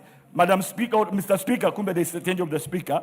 I would have wished now for him to compare and speak to Kenyans that those budgets were prepared on a stable economic situation, on a stable market, or prepared on a changing or without hope, so that Kenyans are able to put trust on the reports that are being prosecuted and presented to this House, that the budgets that were met are truthful and the budgets that were able to be measured, to be achieved, so that Kenyans are able to appreciate works that are being done in this House. Thank you so much, Madam Speaker, and I want to say that we want to support the President and ensure that the President moves forward with stopping rejectionist and being full of negativity. This country, Kenya, has to move forward, but we must pay a price of sacrifice so that we move forward. Thank you so much, Mr. Speaker. Point of order, but he has already concluded. He mentioned something about my... No, you can only do it when he's still on his feet, yeah. Sorry. Gikaria, Honorable Gikaria. Honorable Gikaria. I'm here, Honorable Speaker. Proceed. Thank you.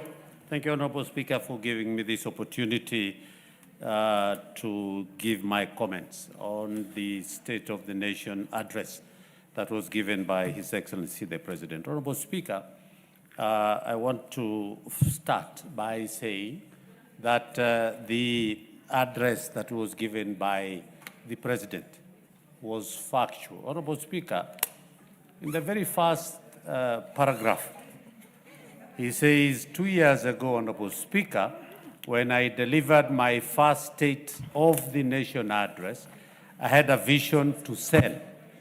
And he said, today, I have a vision to tell.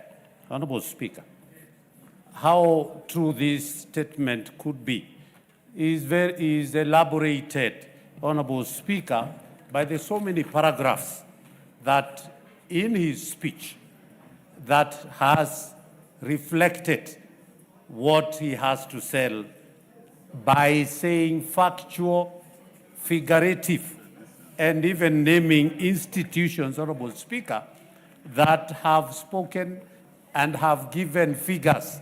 Honorable Speaker, the best thing about the President is that he does not only speak out of a blue, but he speaks from factual figures that he has gotten from different institutions, the Kenya Bureau of Statistics, and naming other institutions, not only even including international institutions, Honorable Speaker, that rates or give standing or gives. Honorable Speaker, we have been requested here by an honorable member to rate the current president vis-a-vis other presidents who have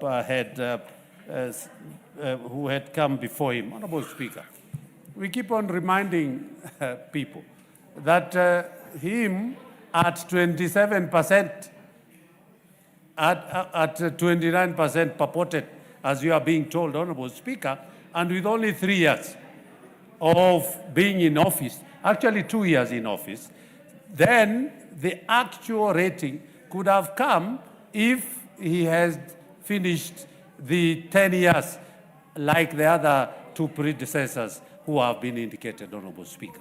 So again, it is not fair for you to compare somebody who has been in office for 2 years with somebody who has been in office for 10 years, and then you want us to believe that what you're saying is the factual truth.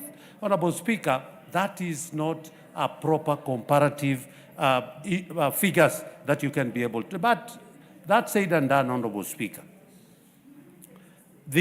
what Majority Leader had indicated earlier, Honorable Speaker, the falsehood and misinformation that is out there is something that is actually creeping into the Kenyans' mind by them believing falsehood that has been given, Honorable Speaker. And it's very unfortunate. Honorable Speaker, just over the weekend, when I was disbursing some bursaries forms for us to be able to be ready for the payment of bursaries for coming year, one of the people, when I asked whether SHA is working, several women raised their hand and said it's not working. When I challenged them that after that cassation that we've had, I will pick them to go to the hospitals that they had attended, and SHA was not working. But to my disbelief, Honorable Speaker, all the 4 women were nowhere to be seen because they were lying. And that is what is happening in this country. Honorable Speaker, it's very unfortunate. I would want to say that the President did give, and if you look at the 10-point agenda, I mean, there's so many issues that he has indicated, Honorable Speaker. It is true that the farm input, the harvest has increased, Honorable Speaker. The housing units, Honorable Speaker. Also, we are seeing so many in my constituency. For example, Honorable Speaker, we are having over 3,000 affordable housing that is ongoing. Honorable, that is the truth that is about the jobs that he promised these young Kenyans, Honorable Speaker. It is, and the SHA increase of registration, Honorable. All these are factual information, and the President has indicated by figures and the institutions that are rating. And Honorable Speaker, we just need to be focused as a country.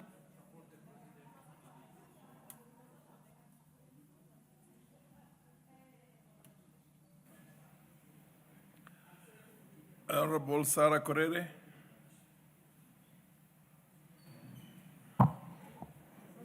Thank you, Speaker. Speaker, I also want to add my voice to the presidential State of the Nation address. And Honorable Speaker, among the many things that we really expected to hear from this speech was the development of infrastructure in the ASAL counties. And Speaker, as a figure father, the President can only sell hope and faith to Kenyans. And Honorable Speaker, promises have been given not just now, since the beginning of the world. You know, God promised Abraham and Sarah that they will be the mothers of nations, that he will give them a lot of children, but they got one child, and the promise was fulfilled.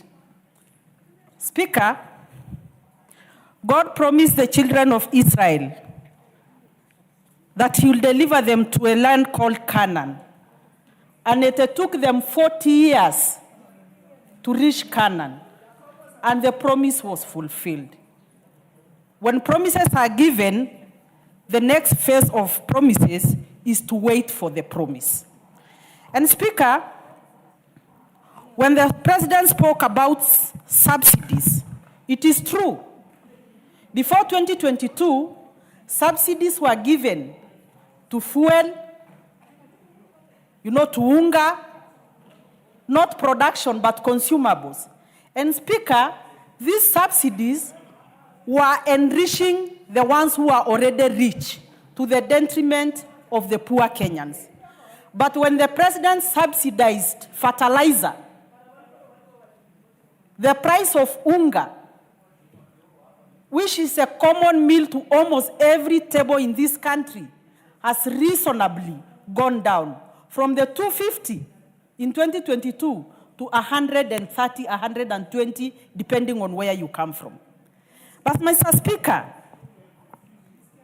those of us who are in Jubilee, the Jubilee Coalition and the Jubilee Party last parliament, we know the manifesto of Jubilee Party. One, it was the issue of affordable housing, which we never did. Number two, it was the issue of universal health coverage, which we never did. Because every time you want to do something, you fear the repercussions. But for this President, he dared take the bulls by the horns. But having said that, Mr. Speaker, I was a little taken aback by this speech, because I expected the President to mention, at least among the roads he mentioned, the Doldol-Nanyuki Road, which has become an elephant in the room. If you come to Laikipia County, Mr. Speaker, All tarmac starts and ends where Laikipia North begins. And Mr. Speaker, we are very hopeful that for the time of this president, the Doldol Nanyuki tarmac will happen. And Mr. Speaker, when we talk of the price of unga, it is true the price of unga has come down. But if you go to buy unga in Doldol today, you will buy it for the 250 or even 260. Why? It is because of the cost of transportation. The pathetic state of that road is making all the prices go up. Secondly, Mr. Speaker, the issue of security. There is no president who have done much in security like the current president. But again, Mr. Speaker, I want to urge the president that even as we recruit the police officers, we have those people who are called the National Police Reservists. Those National Police Reservists are actually sorting out the security situation in our counties more than any police officer can do. And my humble appeal is, at least these National Police Reservists should be kitted, should be at least well enumerated, should, if nothing else, at least SHA should be paid for all of them, so that as they put their life in line because of the citizens, because of us, and our cattle and our camels and our goats, at least somebody is. Yeah, Janda, Shahir, Zahir.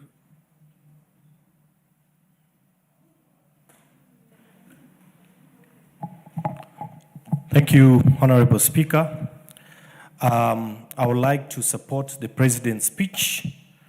Honorable Speaker, the President's State of the Nation address speech was precise, measured, and deeply reassuring.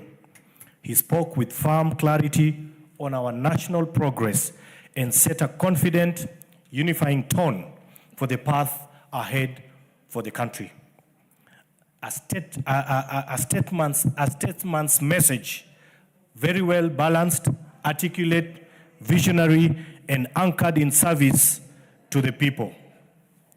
Honorable Speaker, I am a very proud member of Parliament today because this government, after very many years, is doing a tarmac project of about 50 kilometers in my constituency, Nyaribari Chache. Honorable Speaker, one of the phenomenal projects that has happened in this government is the affordable housing project. Honorable Speaker, after many years of failed leadership and broken promises, the President has boldly revolutionized the housing sector, turning dreams into keys in the hands of our people. Through visionary policies, innovative solutions, institutional reforms, he has sparked a robust economic growth, created job opportunities, and proven to us that true leadership is not just about building houses, but a stronger and a prosperous nation for all of us in the Republic. Against all odds, my Honorable Speaker, the President has defied expectations with unwavering resolve, firm discipline, and commitment to make Kenya an equal among the global nations and not a third world country, but a first world country. And that is where we are, and we're in full support of His Excellency, the President. Honorable Speaker, where many doubted, the President delivered, reviving hope, driving development, and uniting the country under the broad-based government. Honorable Speaker, the President's momentum, energy, his drive, and the synergy, and the programs and commitment to change is no longer in question. It is now the engine of Kenya's renewed hope and progress. Honorable Speaker, I want to disagree with my brother and my colleague, the Honorable Ndindi Nyoro, who just spoke right now And the Honorable Ndindi Nyoro is talking about the government borrowing 3.5 billion shillings every single day. Honorable Speaker, I want to ask the Honorable Ndindi Nyoro, my colleague who is seated next to me here, to table and prove to this House and to the country how this money is being borrowed. That is a flat lie, and I want him to prove to us what he just said. Thank you, Honorable Speaker. Honorable Janda, lie is not is a parliamentary language. You say misleading if you want to do that. Under the circumstances, you have to withdraw that. The word lie. You cannot say an honorable member of parliament. I am sorry, Honorable Speaker. I want to withdraw the word lie and replace it with a misleading information to the country. And that is not right. So Honorable Ndindi Nyoro is misleading this House, is misleading this country with... Order. You have not apologized. You apologize and withdraw the word lie that you have used, imputed against an honorable member. Honorable Speaker, I want to apologize and withdraw that. Oh, thank you, Honorable Speaker. Thank you. Okay. The Honorable Adagala. Madam Adagala, followed by the MP for Garissa Township. Thank you, Mr. Speaker, for giving me this opportunity to also speak on the head of state speech in this House, Mr. Speaker. Sir. I want to support that speech, my Speaker, keeping in mind that most of my colleagues have spoken about it, and I also want to speak on it, Mr. Speaker. The head of state actually stressed on so many things that he has put in place as per his manifesto to the Kenyans. And most of the things promised, Mr. Speaker, are being done here and there. If you can look at when he took over the office, the shilling compared to the dollar was extremely very high. But Mr. Speaker, within a short period, the shilling has stabilized and we can see great things coming up. And I'm very sure very soon things are going to stabilize and the shilling and our economy is going to grow in the highest way that it's supposed to grow. Mr. Speaker, when it comes to housing development, I think this is one of the best that has the current government under His Excellency William Samoei Ruto has done, keeping in mind that every Kenyan deserves to live in a dignified manner. Every Kenyan needs to have a decent home, a decent housing, not with the flying toilets and other things that are best known. Mr. Speaker, I can commend him on this, because the other government also had, the other Jubilee government had the same housing in their manifesto, which never happened. But I want to thank the President through his statement, and even we can see from the ground, nearly every county housing program is going on. Mr. Speaker, when it comes to roads, I've seen my people complaining, especially Western region, they're complaining roads are not there, but I think in the next speech, I want to ask and I want to ensure that our roads also are anchored into the next program so that we have most of our roads tarmacked like other areas. My colleague here was talking about Honorable Ndindi. Ndindi here is a very good young man. I can see he's doing a lot in his area. I'm talking on size of roads because I envy his area. When I think he was in the chairman of budget, he put a lot of money on roads towards that side. The next speech that will come here, Mr. Speaker, I think it will now be roads from other areas like my area, which needs to be, roads needs to be tarmacked so much.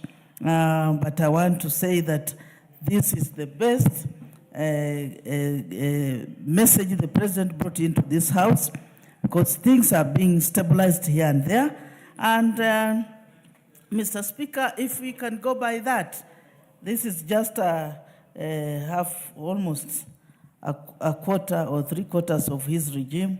I'm very sure in the next, I heard people screaming here 2 term, and I think in the next 2 term, things will be okay. The country will have stabilized in everything, and we will be good to go.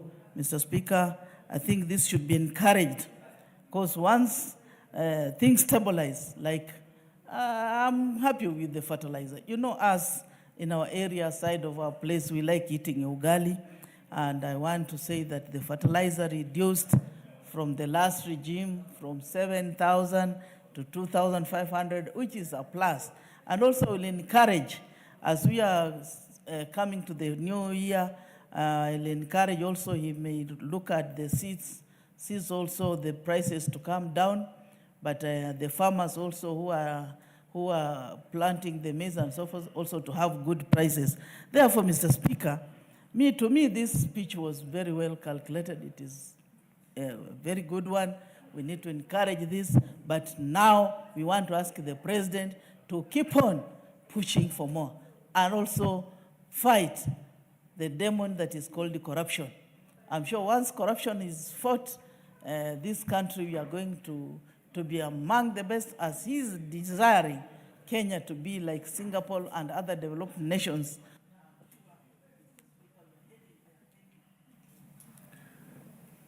Yes, the Honorable MP for Garissa Township.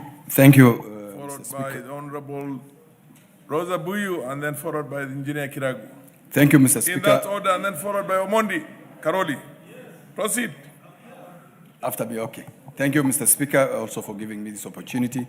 Let me take this opportunity also to congratulate the President in his State of the Nation address last week on Thursday. Mr. Speaker, the President in his opening speech was that 2 years ago I made a statement here on the vision he has for this country. And he had outlined at that time the vision he had for this country. And on that also, the manifesto he presented to the Kenyan people during the last general election. Mr. Speaker, the President, the promises he made during the campaigns for 2022 elections and the statement that he made in 2023 during the State of the Nation address were in line with his vision he had for this country. What we need to ask ourselves as a country is the President following the promises he made? Is he implementing those programs that he promised as a country? And one of the things that we should be asking, is he following the manifesto that he had during the campaign period? Those who are keenly following those promises that he made, and again, as a country, we must be patient with the promises that are made. You do not expect miracles to happen in a country that had faced so many challenges. 60 years of neglect as a country, poor leadership, it cannot be changed by an individual within 3 years of leadership. The President has given us hope, and we must follow through that hope that he has given. Did the President promise food security in terms of subsidizing production against consumption? It is very clear in the last general election, before the general election of 2022, during the subsidy of UNGA, people were given certificates to go and source, tenders and to go and source for maize as a subsidy. And people were making a kill out of that. And at the end of the 2022 election, the country had a debt of 6 billion owing to those who were given subsidy to the millers. Did that improve? The fact that he gave subsidy to production, food production in terms of fertilizer, did it improve the food prices of this country? That is a fact, and it has happened. Did the President promise affordable housing? Did he promise during the election of 2022 in his manifesto? Yes. Did he promise during the first State of the Nation address? Yes. Is it happening? Yes, it is happening. And that can be confirmed.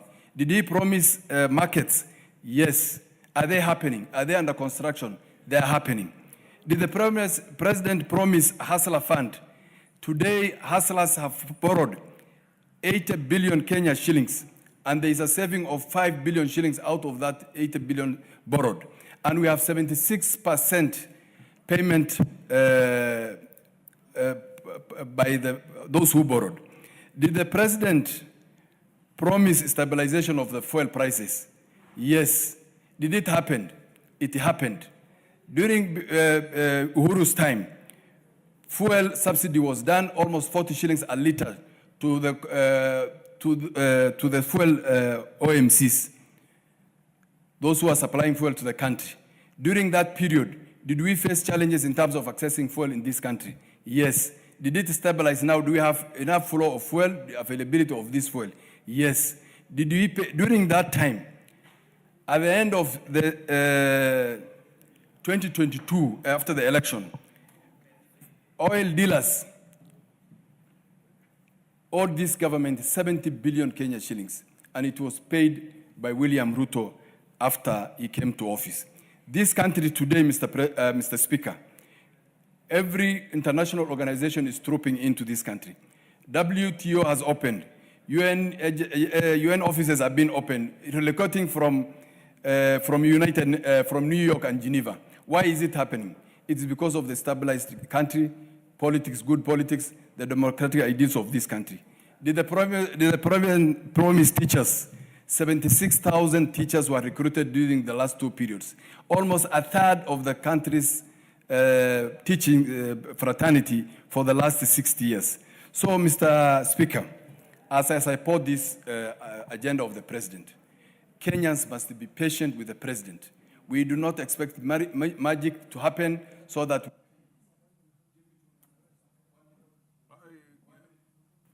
Give him an additional 1 minute. Mr. Speaker, the President mentions a number of roads in this that he intends to construct. I want to do some asks from the President as a people of Northern Kenya and as a representative of people from Northern Kenya. Isiolo to Mandera Road is under construction that was started by this President, but the pace is going very slow. We want him to finish those roads between now and 2027. Garissa, Dadaab, and Liboi Road, a very key road that the President promised us, not yet started. We want him to look into that. Wajir Moyale Road, a very key road connecting us to Ethiopia to improve our economic activity of our nation. Mr. Speaker, let me say that we ask the President to take up those issues, the new roads we are asking as a people of Northern Kenya, and he's on right track. Those who are against his ideas are not factual. They just want to make it difficult for him to run this country. Thank you, Mr. Speaker. The Honorable Rosa Biu, I thought I mentioned in that order. Proceed. Mr. Speaker, I want to take this opportunity to thank you for giving me a chance to speak. And before I say anything, I just want to say that I've had a very long month. But God is gracious, and we are back on our feet, and the country will move on. Mr. Speaker, the biggest gift that the Constitution has for Kenyans is devolution. Because devolution dictates that every part of this country gets something or gets developed in equal measures like the other part. For a long time, Mr. Speaker, we've had issues with development being skewed, and many Kenyans have cried foul that they don't get any return of their hard work and of the taxes that they pay. And that was supposed to be cured by devolution. Mr. Speaker, when the President did speak to us last week, I'd hoped that he'd tackle the issue of devolution and the challenges that devolution is facing and what the government hopes and plans to do to meet or to effect, to answer to those challenges. But that did not come through very clearly. Mr. Speaker, I also expected the President to speak on corruption. We know that corruption ails many sectors in this country, and we know that not enough has been done to mitigate corruption. I also expected the President to talk about that. But having said that, Mr. Speaker, the greatest thing that the President demonstrated was the fact that in his reign and the few years that he's been on that throne, the distribution of development in all parts of Kenya is top of his agenda. Mr. Speaker, for a long, long time, Nyanza was left undeveloped because of the saying, and I dare say it in Kiswahili, siasa mbaya, maisha mbaya. Mr. Speaker, because we chose to do politics in a certain way, Nyanza was always left behind when it came to development. But I want to look at two aspects where the president has really performed well and where he demonstrated in his address. The two aspects are in infrastructure, in terms of roads and housing. And when I talk about Nyanza, we've seen tremendous improvement on roads. Mr. Speaker, in Kisumu, we've had the Chemelil, Miwani, Moroni Road, which has been lying like a dead elephant for a long time. But I'm happy to say that in his government, we now have that road almost complete. Mr. Speaker, we talk about SGR. SGR was a thing that was always in the other government, but SGR is now going to be effected, and it will run up to Malaba, Mr. Speaker. Mr. Speaker, I want to look at South Nyanza and talk about the Lake Victoria Ring Road. We know that when that is done, it will open up places and it will ease transport and open up economic opportunities for the people. And the reason why I'm saying this is in his address and in his government, we are seeing that areas that were underdeveloped or long forgotten, despite the fact that they did not vote for the government and other people chose to call them non-shareholding areas, he has turned a blind eye to that non-shareholding nonsense and is actually looking at Kenya as Kenya as a whole and developing Kenya as one nation. Mr. Speaker, I come from Kisumu West. We have one tarmac road, but guess what? Hololela is also going to be tarmacked, and it's in this budget, in an area where nobody ever thought that we would have a security road by the name of Hololela. And I want to thank the President for all the effort that he's putting and ensuring that Kenya moves as one. Because when development is skewed, there'll be no peace in this country. But when you spread out development and every Kenyan feels like they're taken care of, Kenya will remain peaceful. So I want to thank the President for the effort that he's put. Thank you, Mr. Speaker. Thank you once again. Engineer Kiragu. Thank you, Honorable Speaker, for giving me an opportunity to comment on the presidential speech. One, I want to thank the President for a speech that gave us the history of this country and also gave us the direction and the hope as to how we can move this country forward. I also want to take note of the fact that he has fulfilled that obligation that is in our Constitution to come to this House to give a state of the nation. Mr. Speaker, for us to grow this economy, we will need to be people who are not fearful, people who will make decisions and follow them through. We have been mentioning many countries like Singapore, Malaysia, China, Japan, and many others. Mr. Speaker, those countries made very, very difficult decisions for them to be who they are. And this country, for us to solve some of the major problems we have of unemployment of our youth, we have to make very difficult decisions. Mr. Speaker,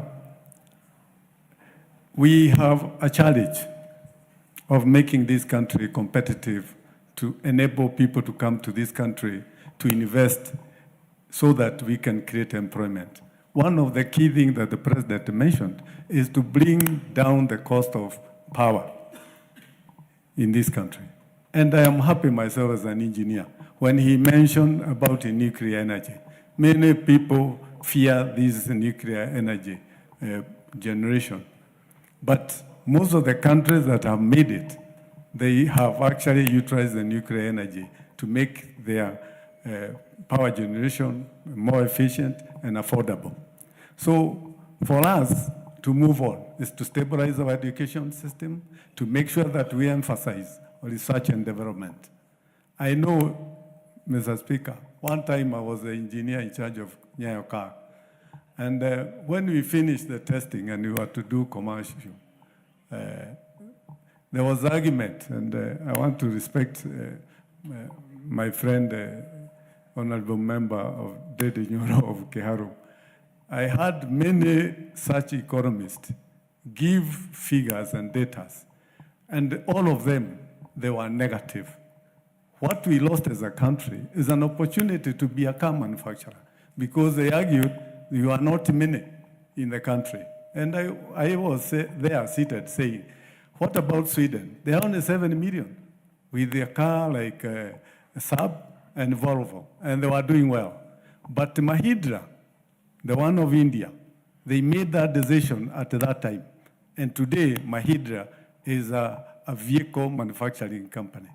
So this opportunity we have today as Kenyans to move this country forward will require us to make sure that the route we will take will develop the infrastructure, will skill our people up so that they have a challenge for this century. And I believe in the infrastructure, the ICT network that we have, lowering our power generation, we can improve this country so that it becomes competitive. Speaker, on Friday, I welcome all the members of this House and the public to come and witness a historical event when we are launching the Mau Summit Kamadora project. Many people will talk about figures and scare us, but this is a reality. That road between Rimuru and Naivasha, we have had many people who have died.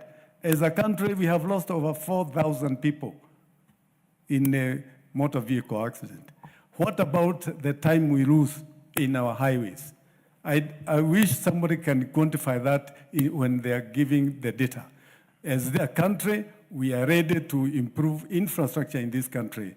And Mr. Speaker, unless we do some of this very heavy lifting, this country will not be able to be taken to where we are. We cannot compare ourselves with our neighbors. I wish somebody could say, what is the debt GDP ratio of Sudan, Uganda, and our neighboring country? And also tell us, in US, what is the debt? Give him a minute more. Conclude, Engineer Kiragu. So that when we are talking about this debt ratio, we also factor the others that we know, and to see whether this country is way off or is also in the same region with the others who want to go like we want to do. But I believe this House, this time, we cannot talk about the past. We have an opportunity ourselves to guide this country to move ahead. Thank you. Amondi Karoli, I thought was next in that order. Thank you very much, Honorable Speaker, for this opportunity. Let me begin by conveying my condolences to the Jaramogi family on the loss of Beryl Achieng Odinga, one of the late Right Honorable Prime Minister Raila Odinga's sisters. She was a very gentle lady, very calm, and we are very sorry for losing her, especially soon after we lost our dear departed Prime Minister. So our condolences to the Jaramogi family. We wish them all the strength to endure this loss. Honorable Speaker, I'm very happy that the President gave a very eloquent speech in this House. And if you saw the enthusiasm with which he delivered it, and even the way it was drafted and the comparisons it gave, it was a great speech, no doubt. And I think it really painted his vision for the country and what he thought we should do to achieve that vision. But I'm very sorry, I think it was rather misplaced in the context of a State of the Nation address. And I'm saying that as a lawyer and somebody who was a good civics student, and also out of a desire that when we debate some issues here, we should project the correct position under our Constitution to Kenyans, and especially those who are still in school who could be looking at us. If you look at Article 132 of our Constitution, the State of the Nation address should capture three issues. One, measures taken and progress achieved in the realization of national values and principles under Article 10 of our Constitution. And the President gave us a report, which is 667 pages on that particular matter. The second item that the State of the Nation address should cover is progress made in fulfilling the international obligations of the Republic of Kenya. Again, the President submitted a report of 659 pages on that particular item. And the last one is the state of national security, where he presented a 116 pages report. But if you look at his speech, there's a disconnect. He did not talk to these reports. So we could be confusing wananchi that the President's speech, which in my view would have been a great pre-budget statement or a very great statement at the launch of a party manifesto, is what the State of the Nation address should be. And I'm saying this because the question we should ask ourselves, why a State of the Nation address and why Article 10 of the Constitution? There's a reason. Because the framers of our Constitution believed great nations, progressive nations, and stable nations are founded on national values and strong institutions. And those are the two areas that the State of the Nation address should be talking to us every year about, so that we can list those values. And of course, they're in this report. But if you listen to the President's speech and you're just an ordinary person, you'd think the State of the Nation address is about roads, is about hospitals, is about this. Those are elements of a very narrow concept of the national values, which may be inclusivity or respect of human rights. But we have issues of devolution, and devolution, we've had it for now about a decade and a few years. Has it worked? What are the challenges? What are we doing to make devolution work for the people? These are the kind of things that I'd expected we would talk about. Public participation is a national value. We still don't have a public participation law. What are we doing to have a public participation law? Human rights. We have issues to do with compensation to victims of police brutality, riot victims. What are we doing about this? These are the kind of things. Integrity issues, which some members have articulated here. What have we done to fight corruption? How many people have been prosecuted successfully? What has been recovered? These are the kind of things. The Chapter 15 constitutions and the independent offices, have we strengthened them? Have we weakened them? Have we given them budgets? Are we teaching nationhood science, our national values in our schools? In terms of international obligations, have we fulfilled our obligations under customary international law, under treaties that we are parties, under state organizations, international organizations to which we are members? These are the kind of things that this House should be debating. So we are confusing wananchi when we are talking so strongly about roads, railways, but those are not the contents of a State of the Nation address. State of the Nation address has been defined under Article 132 of our Constitution. And as great as a speech that was delivered here, which cumulatively is about 1,500 pages, surely we should... You want to give him an additional 1 minute. Proceed, and you can take a minute if you... Thank you, Honorable Speaker. The reason why I'm saying this is that if we truly aspire to make Kenya a great country, like Singapore did, it is based on values. It is based on strong institutions. Look at the book of Lee Kuan Yew. Lee Kuan Yew said two major statements. One, if you want to compete globally, then you must adopt global standards. Number two, when he was asked the question which we always ask, why did Singapore make it and Kenya didn't make it? He said, in Singapore, they let me live. In Kenya, they killed my friend Tom Mboya. It's about institutions, it's about leadership, it's about values. And the State of the Nation address is supposed to keep reinforcing and re-emphasizing those issues every year before this House and to the public, so that as a nation we can all draw together behind one vision. We don't even have a successor of Vision 2030.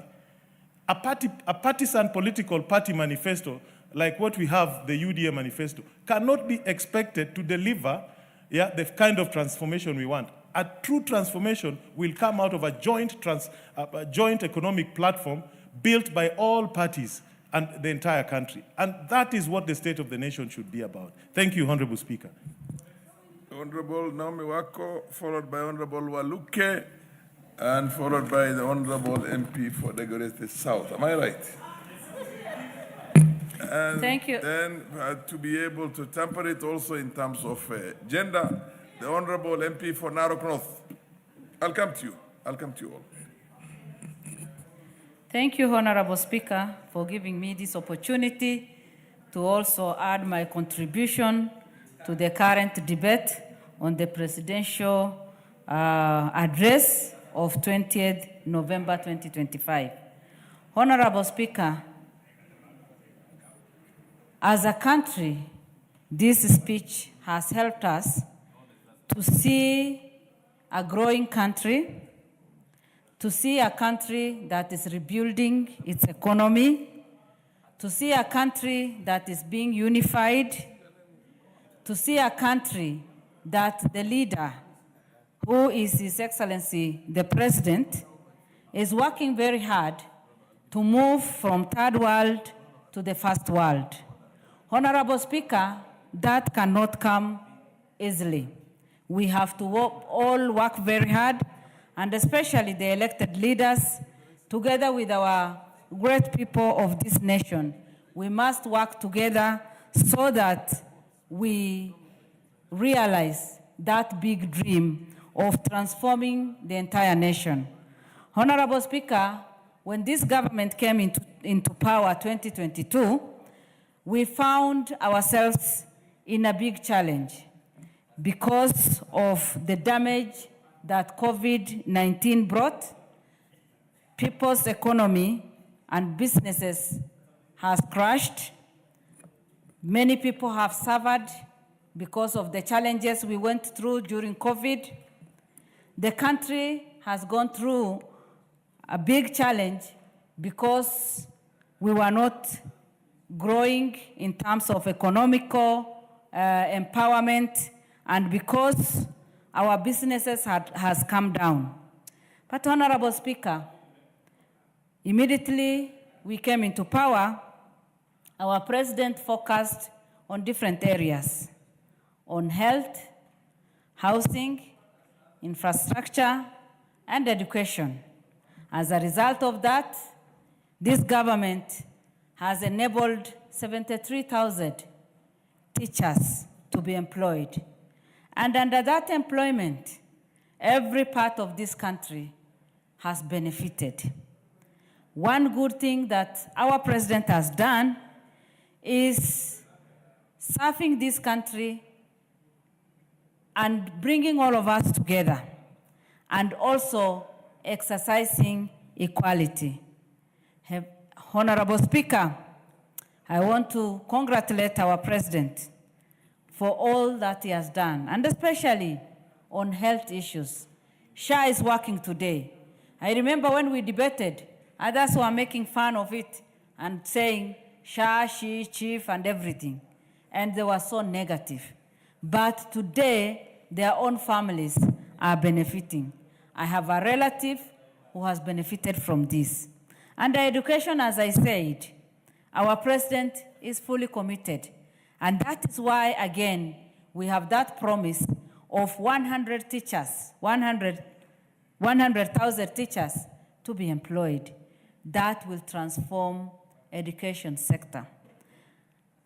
And Honorable Speaker, we also know very well that His Excellency spoke about infrastructure, the many roads that are being built, and lots of roads that were not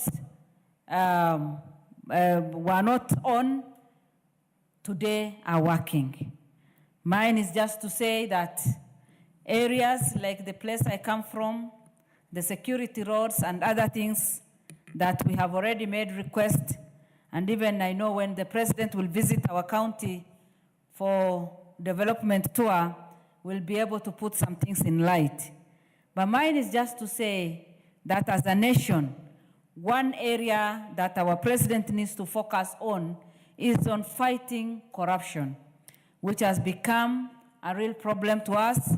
I know he's focused, I know he's committed, but his next speech should cover that. Give her a minute, an additional minute. In his speech, the president extended a deserved recognition to this 13th parliament. Honorable Speaker, we all know very well what happened 2024. Today we are recovering, and we have helped our president to grow this country together with us. And we know very well that under his leadership, this House will continue making some positive marks and bringing this nation to a place where everybody will say, yes, we are in good hands. And thank you, Honorable Speaker, and I support.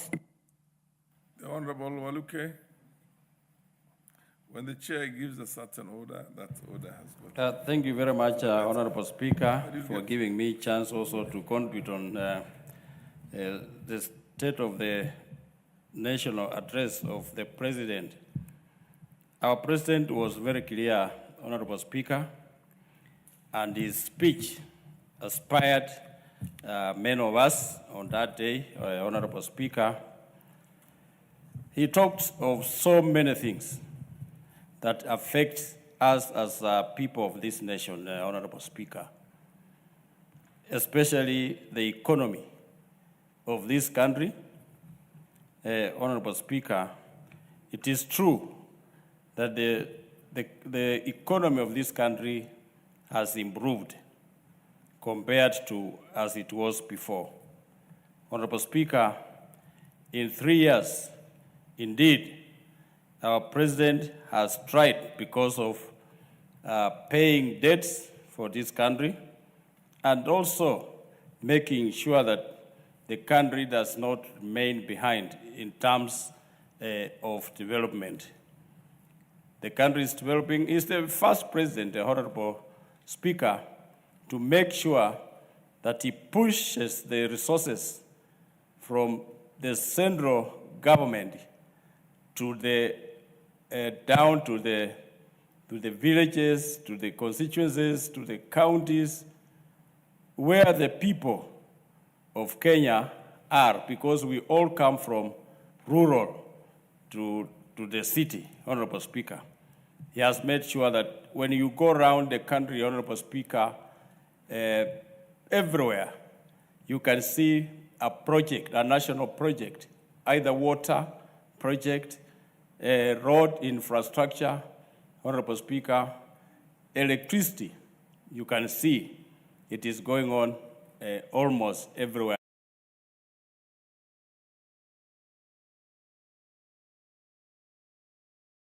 Development, Honorable Speaker. Honorable Speaker, as we speak, the inflation has come down. You saw 2 years ago, politicians were wearing sufurias on their heads because of lack of food. They incited the country. Honorable Speaker, our young people joined them. But now, there is plenty of food because of the prices of fertilizer came down from 7 to 2,500.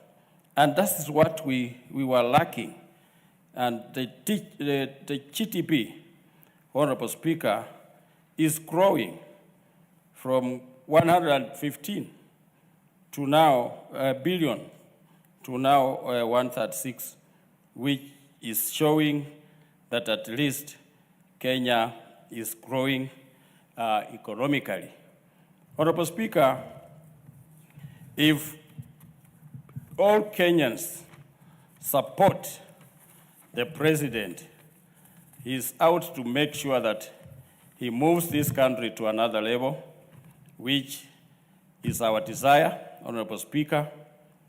The latest that I saw was about Nyota, to make sure that the youth of this country can also join others to do business so that they grow together with other businessmen and women of this country, Honorable Speaker.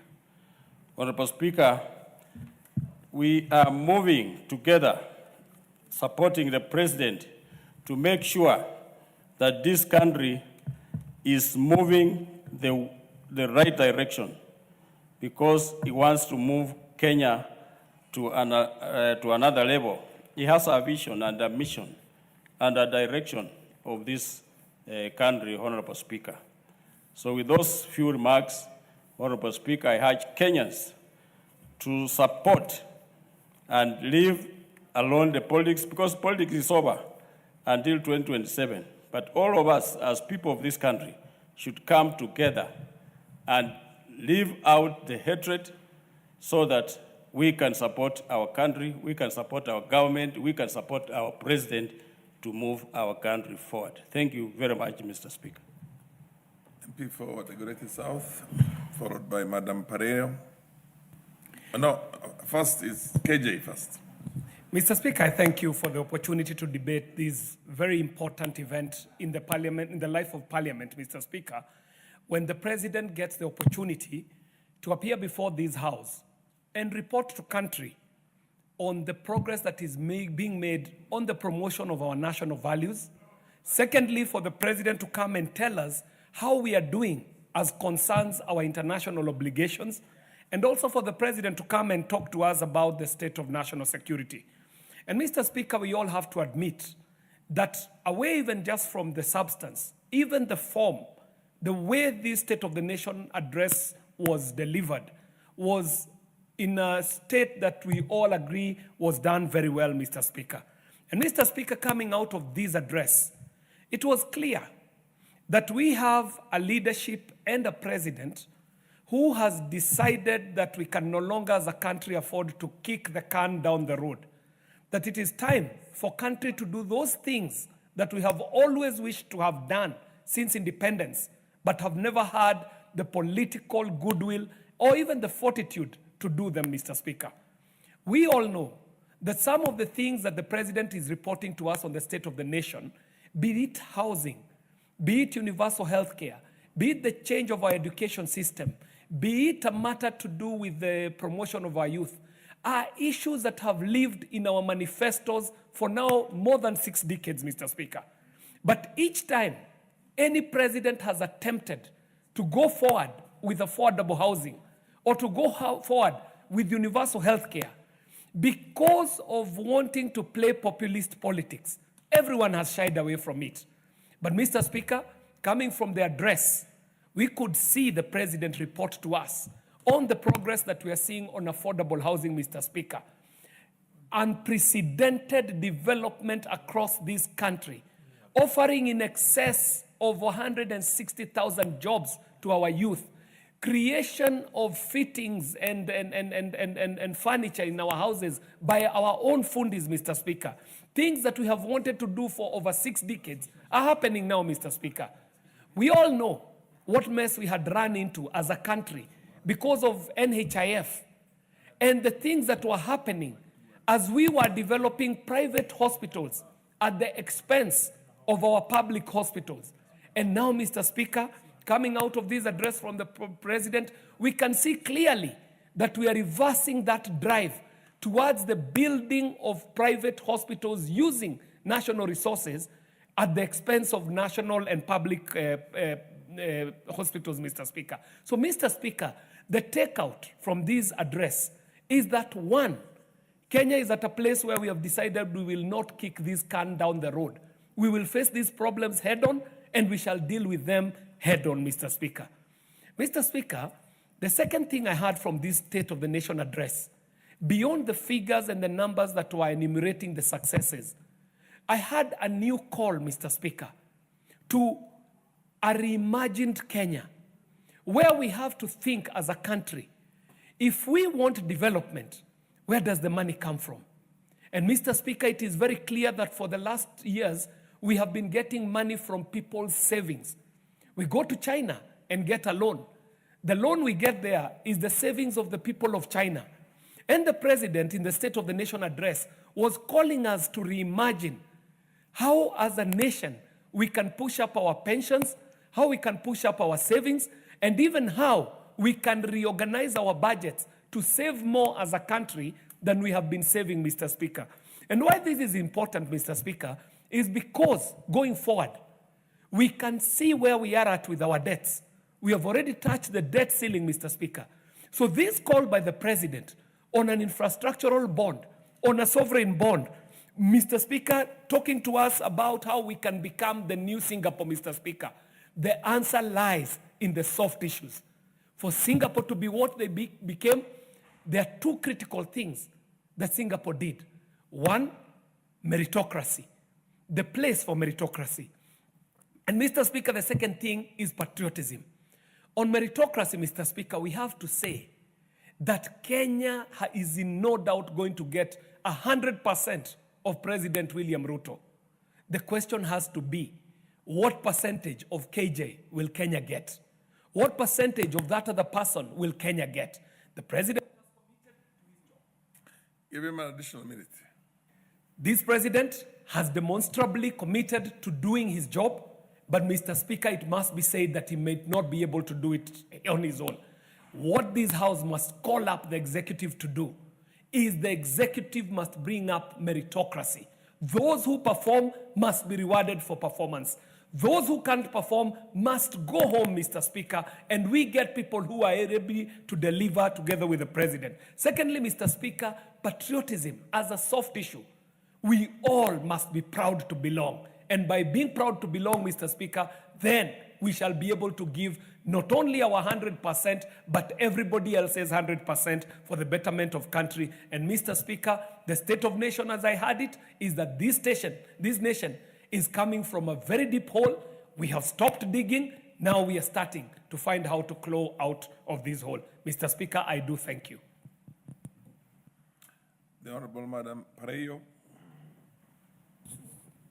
Thank you, Mr. Speaker, for giving me this opportunity to add my voice to the State of the Nation address by His Excellency. This speech, I listened to it, and this speech gives hope to Kenyans. Why? Because when this government came to power, Kenyans had a lot of problems, starting from food. There were so many families that could not put food on the table. But when he came with an idea of subsidized fertilizers, all farmers were able to put food on the table because they could get food to give to their children. And when you look at our constituencies, there are constituencies that have not developed like others. There are those that were not considered. But these days we see the president making sure that we equally get what other constituencies are getting. When he came to power, you look at my constituency, when I went to him to see him on electricity, definitely he was able, and we were given an affirmative action funds to make sure that we come to the level of where other constituencies are. That means that all the development agendas are in every constituency, not like those days when there were people who are considered leaving other people behind. So we are now moving at the same path, and we are proud to say that in our constituencies, we see projects coming up. Like in my constituency, we have a road that they have already tendered, and that is going to be a tarmac road that will be done in an area where we do wheat. And some of my people are farmers, others are pastoralists who look after the animals, but we have no roads. But we see the president now coming out, considering these constituencies like other constituencies. So this speech gives us hope and gives us a direction of where we are coming from and where he wants to go. I know that he had to make very hard decisions when he came to power because almost there was nothing moving. And everybody was annoyed because we were all complaining of fuel, we were complaining of food, and we were not seeing what was going on. And there were people demonstrating, putting the sufurias on top of their heads, because that was a demonstration to say that they have no food to put on their tables. But these days, we have more than enough. We have food that we eat, and we have food that we keep in our stores for tomorrow. So for that reason, again, when you talk about health, people were wondering what will happen now that NHIF was not there. What is this that they call SHA? But today, I'm proud to say that even my people know what SHA is. When they come to me, they say, yes, I have a patient in the hospital, but SHA was able to cover the bill for my patient. So I see SHA working. So when I listen to him talking, as much as people think that he was not articulate to what he was telling Kenyans, to some of us who have been behind and who have been left behind, we see improvement in his leadership, and he gives us hope. And when you look at his speech, we get hope, and we feel Kenyans like everybody else. Thank you. The Honorable Christine Mbaka, followed by the Honorable Basil. Thank you, Mr. Speaker, for giving. Honorable Sigei, then Mayaka. Okay. Then I'll come to Karachuonyo. Thank you, Mr. Speaker, for giving me this opportunity. Before I put my case forward, let me take this opportunity to pass my condolences to the family of Jaramogi Oginga Odinga for the loss of Beryl Achieng, the sister to Baba Raila Amolo Odinga. May her soul rest in eternal peace. Back to the speech of the president, the State of the Nation. I must say how intriguing it was. It was very exciting. When the president presented his speech, he himself was so confident in his presentation. He was so exciting. He was so committed to his ideas. And one thing that stood out was that he highlighted a lot about the infrastructure for quite a lot of time. And the infrastructure, as he described what he wants to see, he was measuring it against Singapore and the economy of Singapore. In other words, he had a mission. He has a mission to fulfill that will have the standards that Singapore has had. So when it comes to infrastructure, he talked of the road system, how he really wants to extend the road system, including the SGR. And one begins to imagine, the imagination I got when he was presenting was I was seeing America, I was seeing South Africa, the extent to which the roads are well done. We always admire the trains that you see in America, the ones that you see in South Africa. The road system is so good, is so excellent. If we can reach there, the way the president described, we are good to go. That means the president will leave a huge legacy on the infrastructure. My only caution is that when that is being done, as we look forward to it excitedly, he must make sure that the standards are met, that the roads are done on they must do good roads that have quality standards, that we do not have constant potholes, that they are not too narrow, even though they may be good. They are not too narrow, they are wide, and that the infrastructure that is going to put in our system is going to be something admirable, something that looks like in Singapore. The second point that he raised was on health. He highlighted the role of community health workers.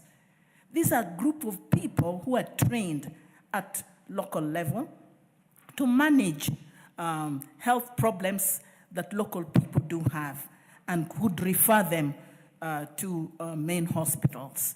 These are people who are trained but have never been properly utilized. Their skills have never been utilized properly. Their terms and conditions of employment is so poor, and normally they tend to be neglected. If the president has highlighted that he's going to make use of them, then I see a lot of improvement in healthcare from the local level, where the community health workers will have their terms and conditions better improved. They will be able to be motivated, they'll be on salaries, and that they will do their work skillfully. Lastly, but not least, the president had a lot of good things. The hope that we all look forward to seeing at his time when he's the president. Whether he's going to be there for 2 terms, I can see that he's going to leave this country a better place than the way we thought he would leave it. He also introduced an issue of economic empowerment for young people, that is Nyota, but we should not forget that he had already introduced one called Hustler. But we have many more, such as Ways Fund. We also have Youth Fund. We also have Women Economic Enterprise. These are funds that support young people, women, and people living with disability. I'm so happy that the president has introduced Nyota as well. So the Kenyan people will have access to finances that they can utilize to improve their businesses, and therefore unemployment, issues of... Give her half a minute. Yeah, I'm saying issues of economic empowerment will improve the people's economy. There will be self-employment will be there, and the people's lives will improve with the kind of funds that is supposed to give them empowerment. Thank you very much. Honorable Basil, MP for Yatta. Thank you, Mr. Speaker. I rise to support the speech that was made by His Excellency, the President of this country. From onset, I want to applaud the President for making a very solid speech. And I want to say one of the very remarkable statements that he made was actually the lowering the cost of power. If you look at Asian tigers, we are talking of Taiwan, we are talking of Japan, we are talking of Singapore, we are talking of China. They made it where they are today because of making the right choices. When you talk of power, electricity is one of the very essential ingredients to boost and to drive the economy. And if you lower cost of power in Kenya, you're going to attract many investors. You're going to make Kenya a competitive country when it comes to pooling external resources right here in the country, Mr. Speaker. Importantly, currently we are talking of unemployment. Quite a number of our youth are not able to get meaningful employment to be able to earn for themselves. When we lower cost of power, Mr. Speaker, many of the investors who come here, they'll be able to open doors for employment. If you look at a country like Ethiopia that I mentioned a while back, Ethiopia is getting it right because their cost of power is low. So when this president made it right that he's going to consider to lower cost of energy, I totally agree with him, and that is the right step, the right action that this country should make. Additionally, Mr. Speaker, on matters to do with infrastructure, the president is making very serious and tangible milestone on infrastructure. I'm talking of bitumen standard roads. And I'll make reference of my constituency, Mr. Speaker Yatta. For the first time in history, we are getting the first 10 kilometers of bitumen standards for a very critical road that is even going to decongest Thika Road, Mr. Speaker. Because the road that the president has advertised through his government to be upgraded to bitumen standard, it will be the doorway to go to Mombasa if you are coming from Nyeri or if you are coming to Central. For people who have no business in Nairobi who want to get it to Mombasa quickly, they'll now use Yatta as an alternative, Mr. Speaker. And that is a critical road. Instead of ethnicizing development, it's important to put investment where it matters. And on infrastructure, I applaud the president for the step he's making. And I would say if we continue this way, then we'll be in the right path to be able to get at the same level with Asian tankers and many other countries that have made it and who are in the same level like us, Mr. Speaker. On matters to do with markets, Mr. Speaker, allow me to say the president is doing very well on markets. In Yatta, for instance, I've got 2 markets. And there is one additional market that is on the way, Mr. Speaker. And these markets are going to boost employment, and I'm talking of informal employment, informal sector of the economy, where most of the people are dominant, they are women, Mr. Speaker. So with the markets, we'll be able to feed many families, and more so poor families, who are dependent on women as the drivers of the economy when it comes to markets and in the informal sector, Mr. Speaker. Importantly on sports, Mr. Speaker, and I'll beg for additional few minutes. I think I have very salient points that are important for many of our members of parliament to also try to listen to, so I do request for additional few points, or few minutes, Mr. Speaker. So on sports, Mr. Speaker, for the first time in history, I've got a sport academy, Mr. Speaker, and this is going to nurture talents. We are talking of nurturing talents and ensuring the youth get employment through sports. So through having a sports academy in my constituency, for instance, and many other constituencies across the country, that is a step in the right direction, Mr. Speaker. And we have to applaud the president for this, not just politicize it for the sake of politics, Mr. Speaker. And then when it comes to water, water is an essential factor, is an element that you can't ignore when it comes to food security, Mr. Speaker. In my constituency, for instance, I have irrigation schemes that have been started and which are almost to completion, Mr. Speaker. And I also want to remind... Give him an additional 2 minutes. When it comes to my constituency, we also have mega dams. And His Excellency the President, Mr. Speaker, he did mention of mega dams, including Yatta Dam, which is centralized in Yatta constituency, Mr. Speaker. If this dam eventually be constructed, it will be a game changer on food security in my constituency and its environs, Mr. Speaker. We are talking of Thika East, we are talking of Muranga, and many other constituencies, that is Gatanga and others, that are bordering Yatta constituency, who are going to benefit from Yatta Dam, Mr. Speaker. And then lastly, technology. Mr. Speaker, His Excellency is investing in digital hubs across the country, Mr. Speaker. And some are in my constituency, another constituency, Mr. Speaker. The digital hub is a key drive when it comes to technology. We are talking of what we call exponential age, technology age that we are talking about in the country today. We can't be able to move if we don't get it right on technology. And I do applaud the president for focusing on digital hubs, among other technology investments.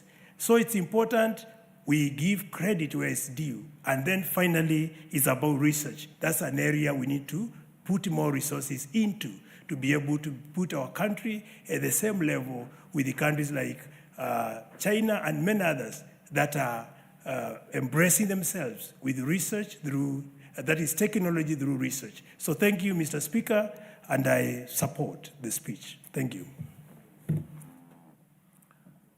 The Honorable, who was next? I had said Honorable MP for Sotik. Then followed by the MP for Karachuonyo. No, for Mayaka, Karachuonyo, and then Abdistrat Khalif. And then, of course, we'll come to you, Kimei. Mr. Speaker, sir, I want to also stand here to support the very excellent and eloquent speech given by His Excellency the President last week on Thursday. Mr. Speaker, I want to join my colleagues in applauding the President for making such a visionary, bold, honest, and a speech with a lot of hope for Kenyans. Mr. Speaker, when I saw the President making a speech there, I could see a confident President. But the catchword, Mr. Speaker, in his speech was about moving this country from third world country to first world country. And Mr. Speaker, he gave us a roadmap in which it has never been given. But Mr. Speaker, you can understand people who are not believing in the president. I understand them, Mr. Speaker, because this country has tried several times to implement things like housing, implement things like universal health suffrage, but it has never happened. But with now the president who has taken bold steps, sure steps, and he touches on serious and fundamental areas of this economy of this country. And therefore, Mr. Speaker, I want to say I was very happy to hear the president, particularly touching on agriculture, a critical area. Agriculture is a critical area, and for the last 2 years, Mr. Speaker, the president has taken bold steps, and we have seen fruits. Subsidized fertilizer, Mr. Speaker, from 7,000 to 2,500 shillings. It has done a revolution. A reformed agriculture can now feed the nation. We now have food security. Mr. Speaker, I want to say that in Sotik, we, the people of that constituency, have really appreciated what the president has done. And we want to say we are going to work hard to make sure that whatever he wants to achieve is achieved. Mr. Speaker, I only want to mention that in Sotik, and I am very sure it is all over with the dairy farmers, we have a big problem because the farmers have not been paid for the last 4 months. And Mr. Speaker, this is not progress. Mr. Speaker, this government, and I know the president is very aware about this, the president must address the issue of KCC, the farmers must be paid on time, and if there's a problem with KCC, we must reform KCC. Mr. Speaker, I want to mention what the president said about National Infrastructure Fund. Mr. Speaker, this is one of the bold decisions which the president has done. And Mr. Speaker, when you mention the road from Limuru, the road from Rironi to Mau Summit, the road from Limuru to Maimahiu, Mr. Speaker, that's the route I use to Narok and then Sotik. It is a nightmare. And if the president can be able to fix that problem we have in that road, Mr. Speaker, this country will go far. The road from Rironi to Mau Summit will be a game changer. Mr. Speaker, the road from, which is now fixing in my constituency, from Gibsonoi to Kamureito to Kapkele, is a game changer in my constituency. Mr. Speaker, I want to applaud the president. I want to also ask the prophets of doom to stop and believe in the president. I want to ask Kenyans to come together and support the president, because this president has a vision. This president is looking ahead of us. And I'm very sure, Mr. Speaker, if we support the president, this country will have a change. I want us to address the issue of corruption. Mr. Speaker, that's something which is an elephant in the house. And we cannot avoid this one. We must look at the corruption which is manifested. Give him an additional 2 minutes. We want to look at the corruption which is almost everywhere, Mr. Speaker. This will assist the president to achieve whatever he wants to achieve. Mr. Speaker, we want to address the issue of the county governments, because this is an area where there are a lot of corruption. Even in national government, we have corruption. The president must put people in government who are serious, who will carry his vision, who will be able to say, yes, we are with the president. Mr. Speaker, we must support the president. We must support him because we believe in his vision. We must fight tribalism, Mr. Speaker, a disease which is giving us a lot of problems. People who are bitter about personalities. Mr. Speaker, we must stop and come together as Kenyans and work together. Thank you so much, Mr. Speaker. I support. The Honorable Mayaka, followed by Karachuonyo, and then followed by the MP for nominated MP Abdulsalat Khalif. Thank you, Honorable Speaker, for the opportunity to also make my contributions in regards to the motion on the State of the Nation address by His Excellency the President.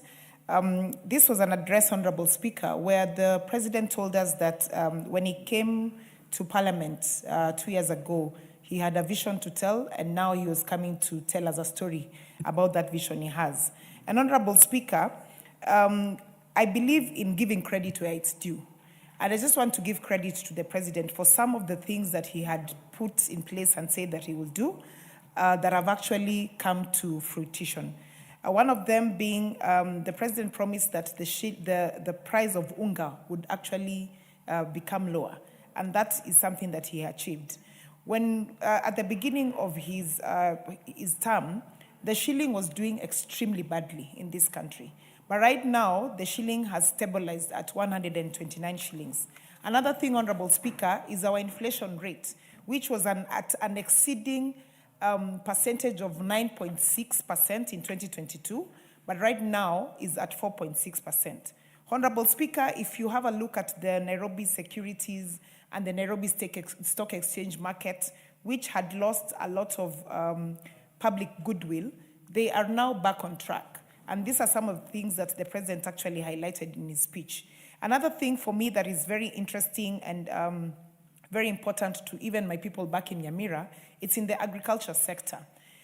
In 2002, when they introduced the Kenya Integrated Agricultural Management Information System, only 300,000 farmers had registered. But right now, we have 7.1 million farmers who have registered into this. And this has actually been very helpful to farmers because it has brought into place an opportunity for there to be scientific interventions in how we do agriculture in our country. It has helped to eliminate brokers and middlemen who have really affected the agricultural space in our country. Honorable Speaker, for me, being a country that is very focused economically on agriculture is very important because it also attaches us to what is happening in the current world. I'm only hoping that in future we will be able to get into even a space where we are using other high-level technologies in the agricultural space. Honorable Speaker, looking at the fiber expansion in our country, and in particular public Wi-Fi, we are coming from a position where we had 0 public Wi-Fi in this country to 1,500 accessible public Wi-Fi in our country. We currently have 300 digital hubs with 400 in the pipeline. And Honorable Speaker, and especially taking into consideration the fact that we are a very youthful nation, this is very encouraging because it enables young people to also integrate into digital economy. Honorable Speaker, the other factor is under the Nyota. And for me, what was very exciting is the fact that myself and Honorable Crystal Asige have co-sponsored a bill called the Startup Bill, which speaks a lot into matters involving the young people and enablers for the young people to be able to be their own employers, to be able to have entrepreneurs, to have an environment where they're able to actually get capacity build in terms of the digital marketing, to be capacity build in terms of copyright association. And I like the fact that the Nyota program has all this into consideration. Honorable Speaker, some of the other things that the President also highlighted that for me were very exciting, and I really hope that we will actually have this in place by the time we get into the next election, was the dueling of some of the major roads that affect some of us, like the routes that goes to Kisii, the road that goes from Nairobi, Kisumu, all the way to Busia. And Honorable Speaker, as I finish, I also want to touch on the matter of moving from a third world to a first world. And I just want to invite not only the other members of Parliament, but also Kenyans, to read a book by the founding Prime Minister of Singapore. It's called The Third World, From the Third World to the First World, The Singaporean Story. because Lee Kuan Yew had to make very tough decisions for Singapore to get to where it is. And I like that the president said that we would like to also be like Singapore. And there's nothing wrong with that, Honorable Speaker, because as Dr. Jasmine Skulak once said, there is nothing wrong with being a copycat if you're copying. Give us some 2 more minutes. Thank you, Honorable Speaker. I'll just take that again. And I just want to say that there is nothing wrong with us wanting to be like Singapore.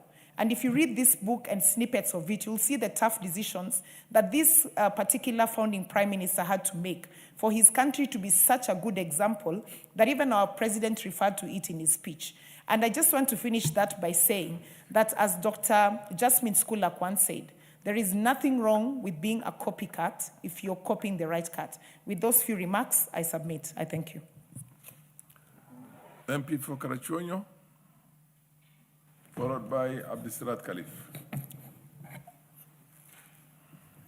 Thank you, Mr. Speaker, sir, for giving me the opportunity to comment on this presidential speech, which was very eloquent, full of substance, and, in my opinion, very good.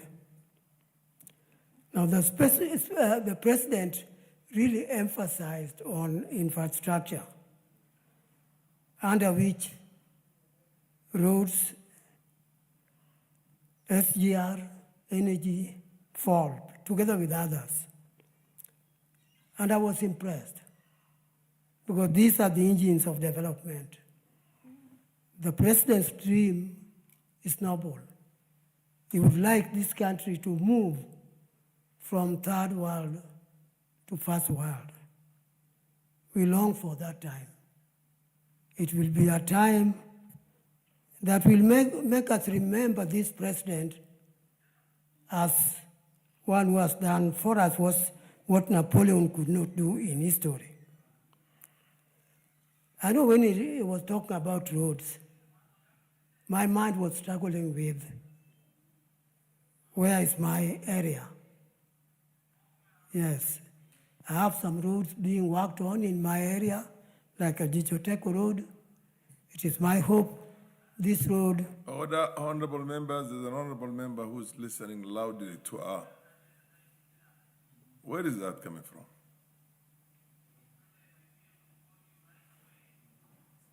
Huh? Where is that?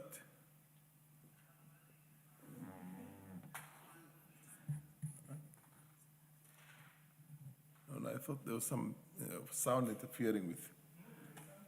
Who is interfering with? Honorable members, don't put on your phones, your mobile phones, when there's a session in Parliament here. Proceed, MP for Karachuonyo. Thank you, Mr. Speaker. Now, I was saying that in my area, we have some roads which I'm sure he is covered by what he said. That's a Jichoteko road, plus 2 others which are ongoing. I was also keen to listen on what he was saying about SGR and also energy. These were ambitious projects, very costly in nature. So again, my mind was struggling that if the president wants to do these things for us, there is a devil waiting somewhere.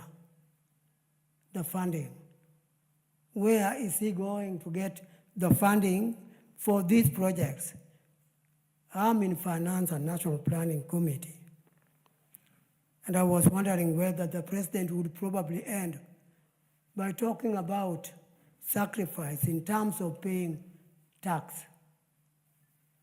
But the president is aware of what I also know, and all of us know, that Kenyans are crying our taxation is very high, and therefore we hoped he was not going to touch about that.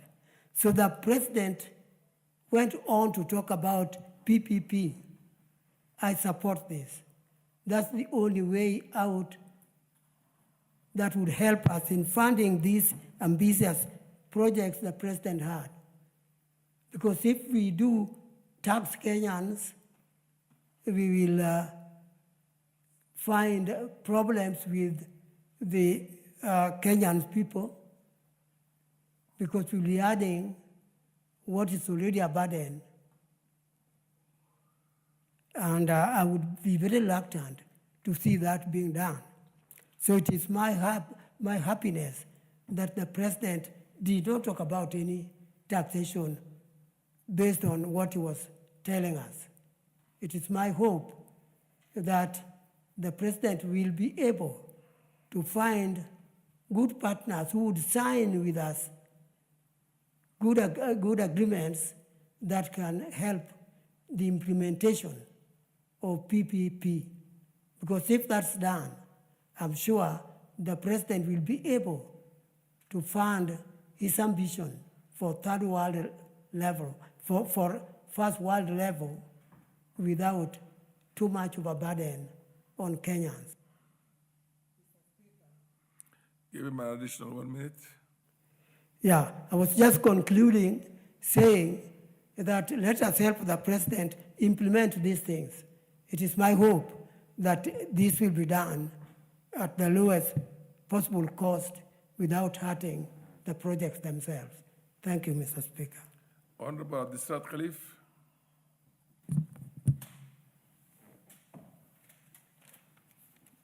Thank you, Mr. Speaker.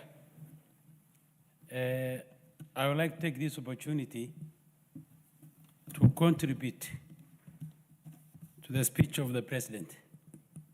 Mr. Speaker, the President's speech comprised literally of two aspects, the short term and long term.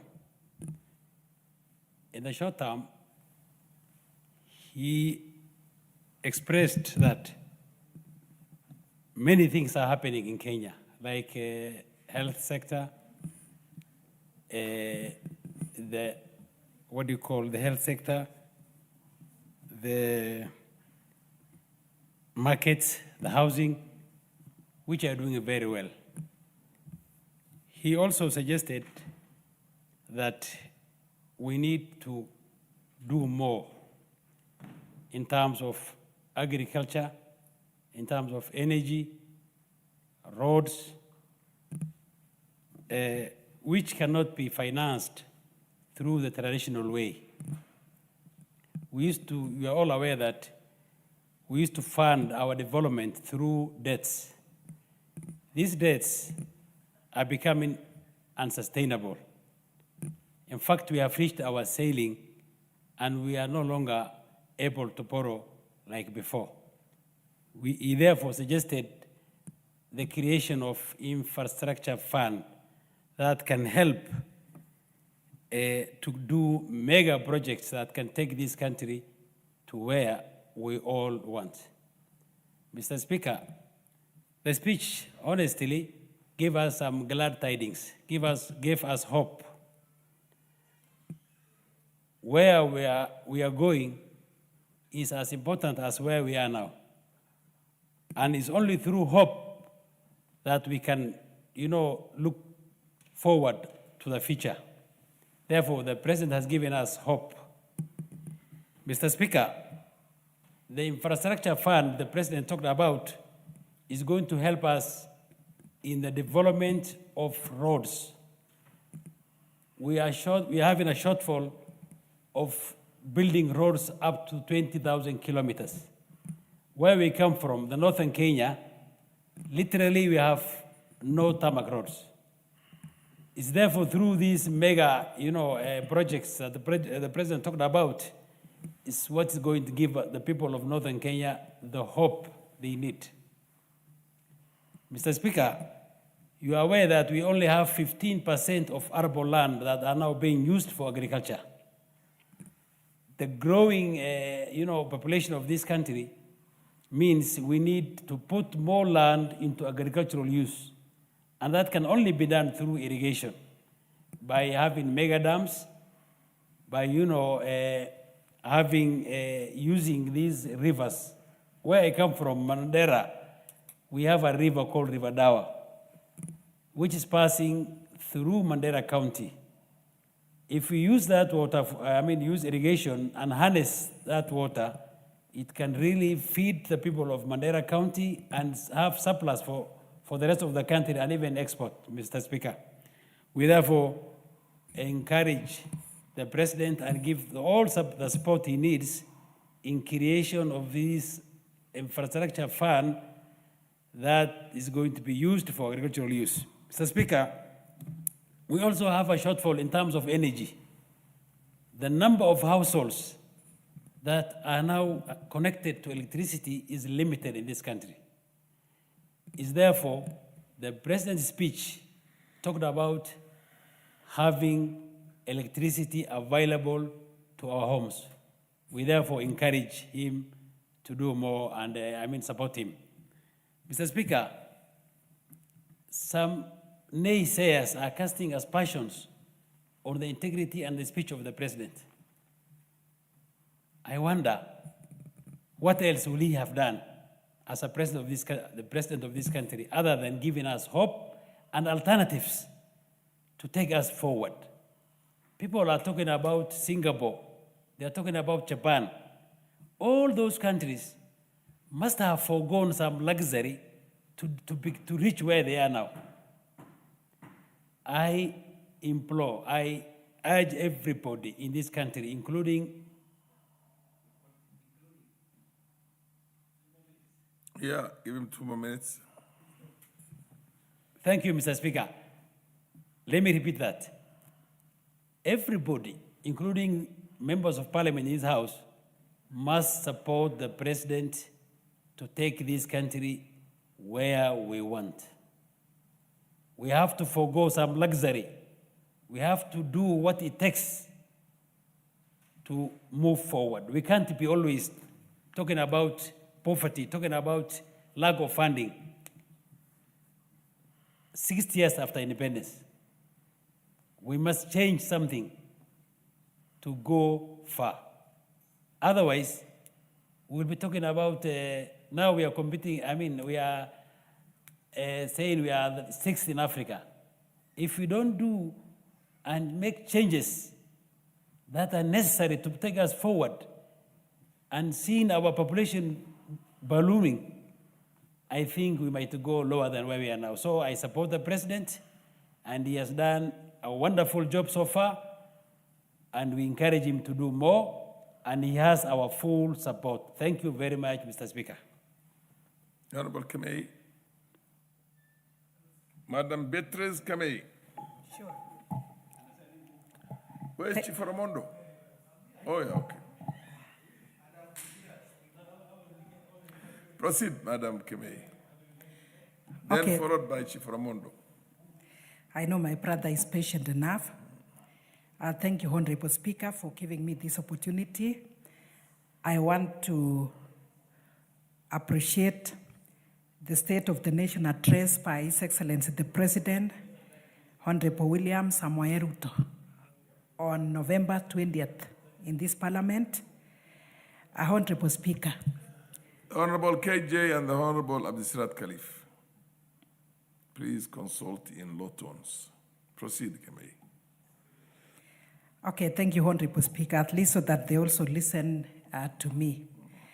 You know, Keche is one of those guys we looked up to when we were listening to many of the good things he used to say in this country. So I believe, and we support what he's doing. So, Honorable Speaker, I want to say that this is a speech, I can say, of the year.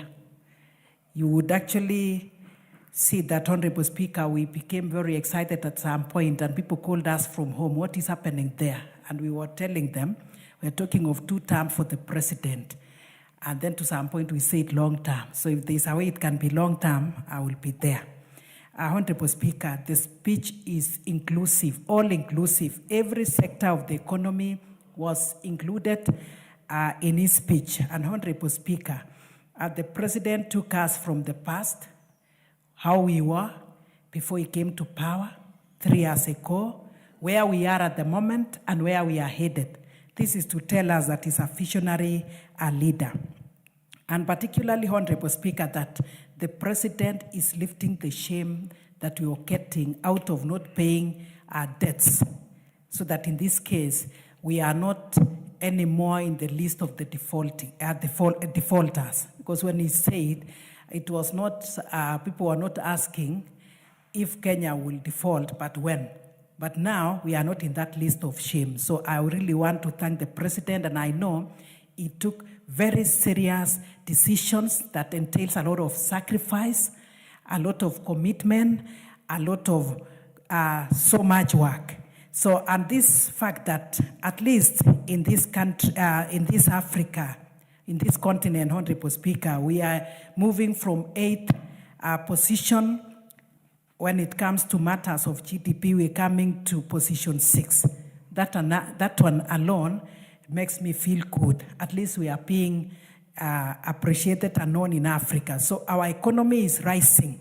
And I'm happy with this fact that in next year, 2026, moving from 5% to 5.8, that one is very, very important to me. And knowing this, Honorable Speaker, that even our shilling is strong, at least getting stronger with being at with the 129. That is the exchange rate, and I'm happy for that, Honorable Speaker. And then the many areas of our concern, the Speaker spoke to it, particularly from where I come from in Kericho. Matters of agriculture is very close to our hearts because we are agriculturalists, and particularly the tea production, which is said it has grown, and in this case, improving the earnings from tea from 138 billion in 22 to 215 billion. I appreciate in 24. I appreciate this, but Honorable Speaker, I'm still concerned that even if it is moving to 215, that one is not enough until we see the money in the pockets of the farmers. That is what the farmers, they may not understand all this. They only want to feel and to have the money in the pockets. So I would say that this industry, the tea industry, needs to be looked into seriously. And also the side of dairy farming. Honorable Speaker, as much as we are getting a lot of liters, I want to say that farmers, there's delayed payment to the farmers, the dairy farmers. For 3-4 months, they have not been paid. So new KCC is actually bringing us an issue. Honorable Speaker, I want to speak to the side of sugarcane. I'm happy at the moment. Please give her an additional 2 minutes. Thank you, Honorable Speaker. Sugarcane farmers, at least they are also smiling to the bank. We are increasing in the acreage and also they are getting money as expected.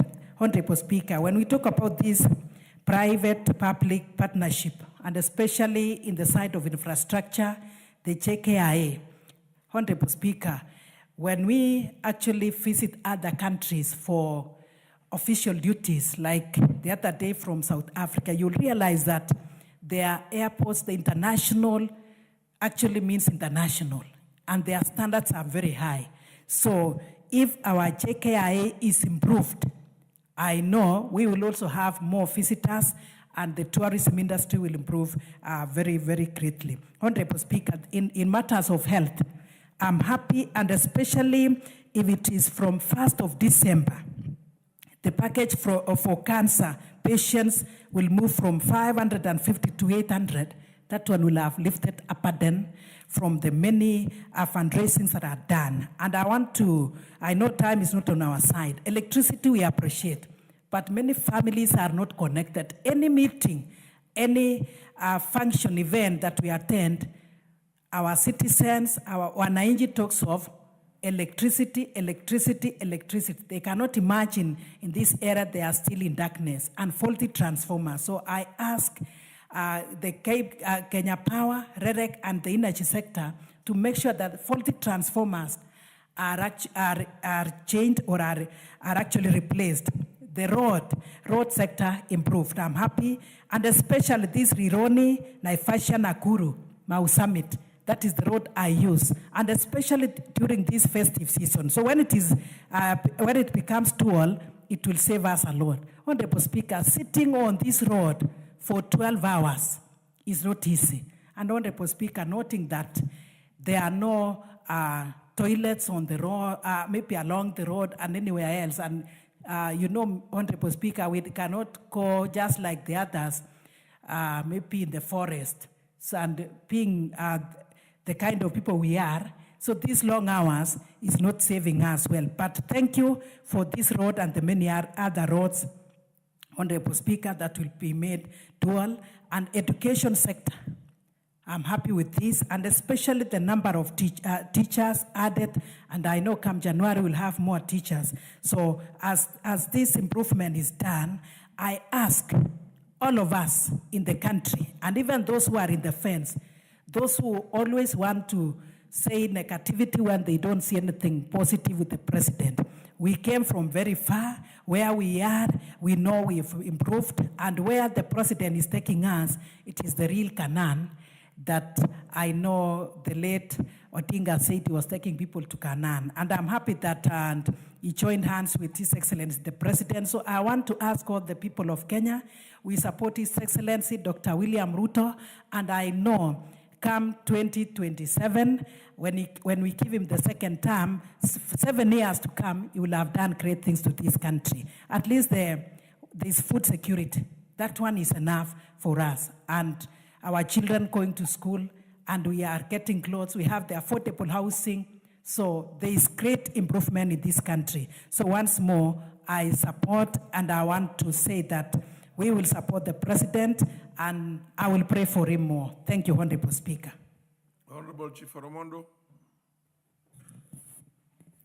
Asante Mheshimiwa Speaker kwa kunipatia hii fursa ambao nimeengoja kwa muda mrefu. Labda ilikuwa upungufu wa mitambo kidogo, lakini nimeshukuru. Lakini kwanza Mheshimiwa Speaker, nitoe shukrani zangu na kuunga mkono yale ambayo Mheshimiwa Rais ameweza kuyazungumzia katika mazungumzo yake hapa bungeni. Na kwanza kama mtu ambaye ninatoka Pwani, niseme ya kwamba Mheshimiwa Rais kuna kitu kimoja ama uongozi ambao anauthibitisha katika hii nchi. Na huu ni uongozi wa usawa. Kwa mara ya kwanza katika historia, hata sisi watu wa Pwani tunaona maendeleo yakipatikana vile yanapatikana kwa wenzetu. Na ni uthibitisho hapa ya kwamba Mheshimiwa Rais mwenyewe alizungumza hapa na akataja barabara ambayo inatoka Mombasa mpaka kule Lungalunga. Itatengenezwa pia, hiyo iwe ina njia mbili ya kwenda na kurudi. Pili, tuko na miradi ambayo pia inaendelea Pwani nzima ya barabara, ya stima na kadhalika. Na pia niseme ya kwamba tukiangalia hata maeneo kama vile kule ninatoka Lungalunga, huu mradi wa nyumba pia upo pale Kanana, tutawekewa huo mradi na tayari kandarasi inaendelea. Unakuta ya kwamba pia soko iko, na pia tuna nyumba za watoto ambazo zitajengwa, ambazo wanaita kwa Kiingereza hostels, zitajengwa pale Lungalunga Vocational Training Center, ambazo pia tulikuwa tunajua kwamba yanazungumzwa, wakati huo alikuwa akizungumzwa katika maeneo mengine. Lakini tunataka tuseme ya kwamba sasa uongozi wa Mheshimiwa William Samoei Ruto tumeona ya kwamba ni wa usawa, na kwa sababu hiyo tunasema ya kwamba tunashukuru hata kwa miradi ambayo ilikuwa imesahaulika kama vile daraja la Mwachande, na ni miundo msingi ambayo alizungumzia wakati akitoa hotuba yake ya kwamba anaenda kuhakikisha kwamba miundo msingi inagawa kwa usawa katika nchi nzima. Na nataka niseme hapa, hiyo daraja ya Mwachande ilianguka kutoka mvua ya El Nino. Marais wamekuja, lakini Mheshimiwa William Ruto ndio ameweka guu, na kulingana na ile kasi ambayo inaendelea pale, kwa miezi mingine mitatu wananchi ambao wanaunganisha Msambweni na Lungalunga hawatakuwa na tatizo hilo tena. Kwa hivyo Mheshimiwa Rais anafanya kazi kwa usawa, na niseme ya kwamba swala ambalo lilinitia mshawasha na furaha ni kwamba amewekeza utafiti ambao utafanya hii nchi kuhakikisha kwamba inakuwa na ubunifu na kuangalia masuala ambayo itaipeleka mbele kwa usasa ambao unaendelea kupitia na utafiti.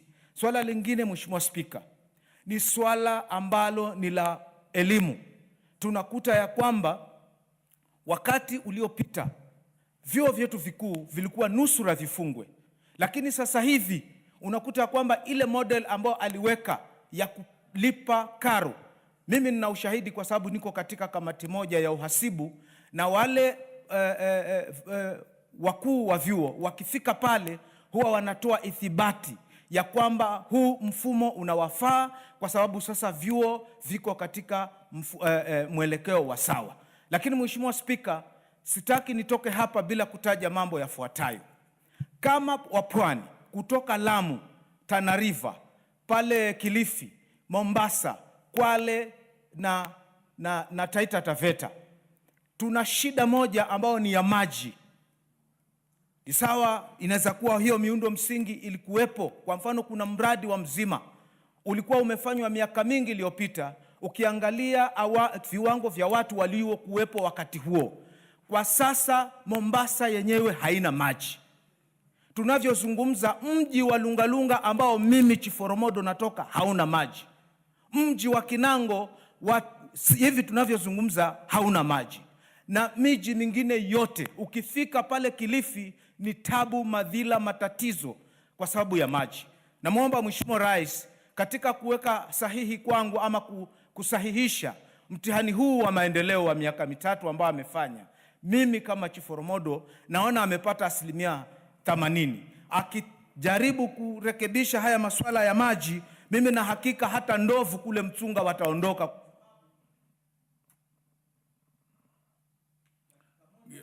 Give him an additional 2 minutes.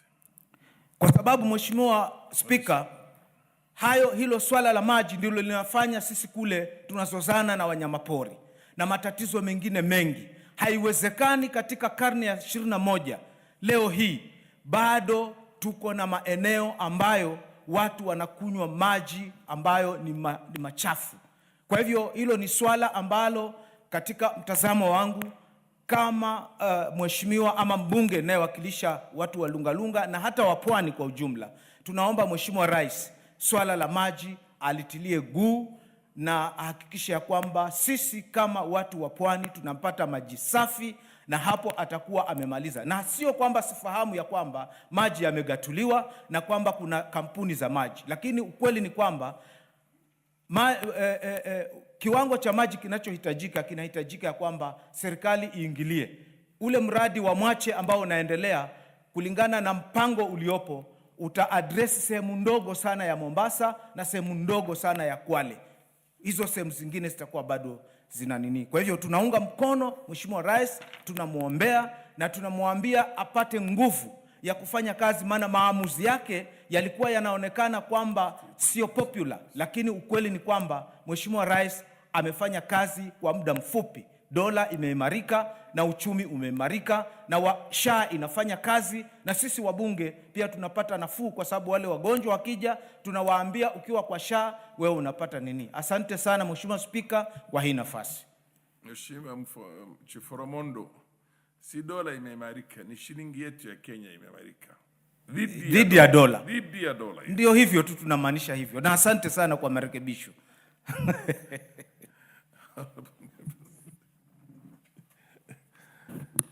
Honorable members, we now adjourn the House. This debate is for 4 days. The address by the President, so we still have 3 more days. The time being 6:40 p.m. This House stands adjourned until Wednesday, the 26th of November, 2025 at 9:30 a.m.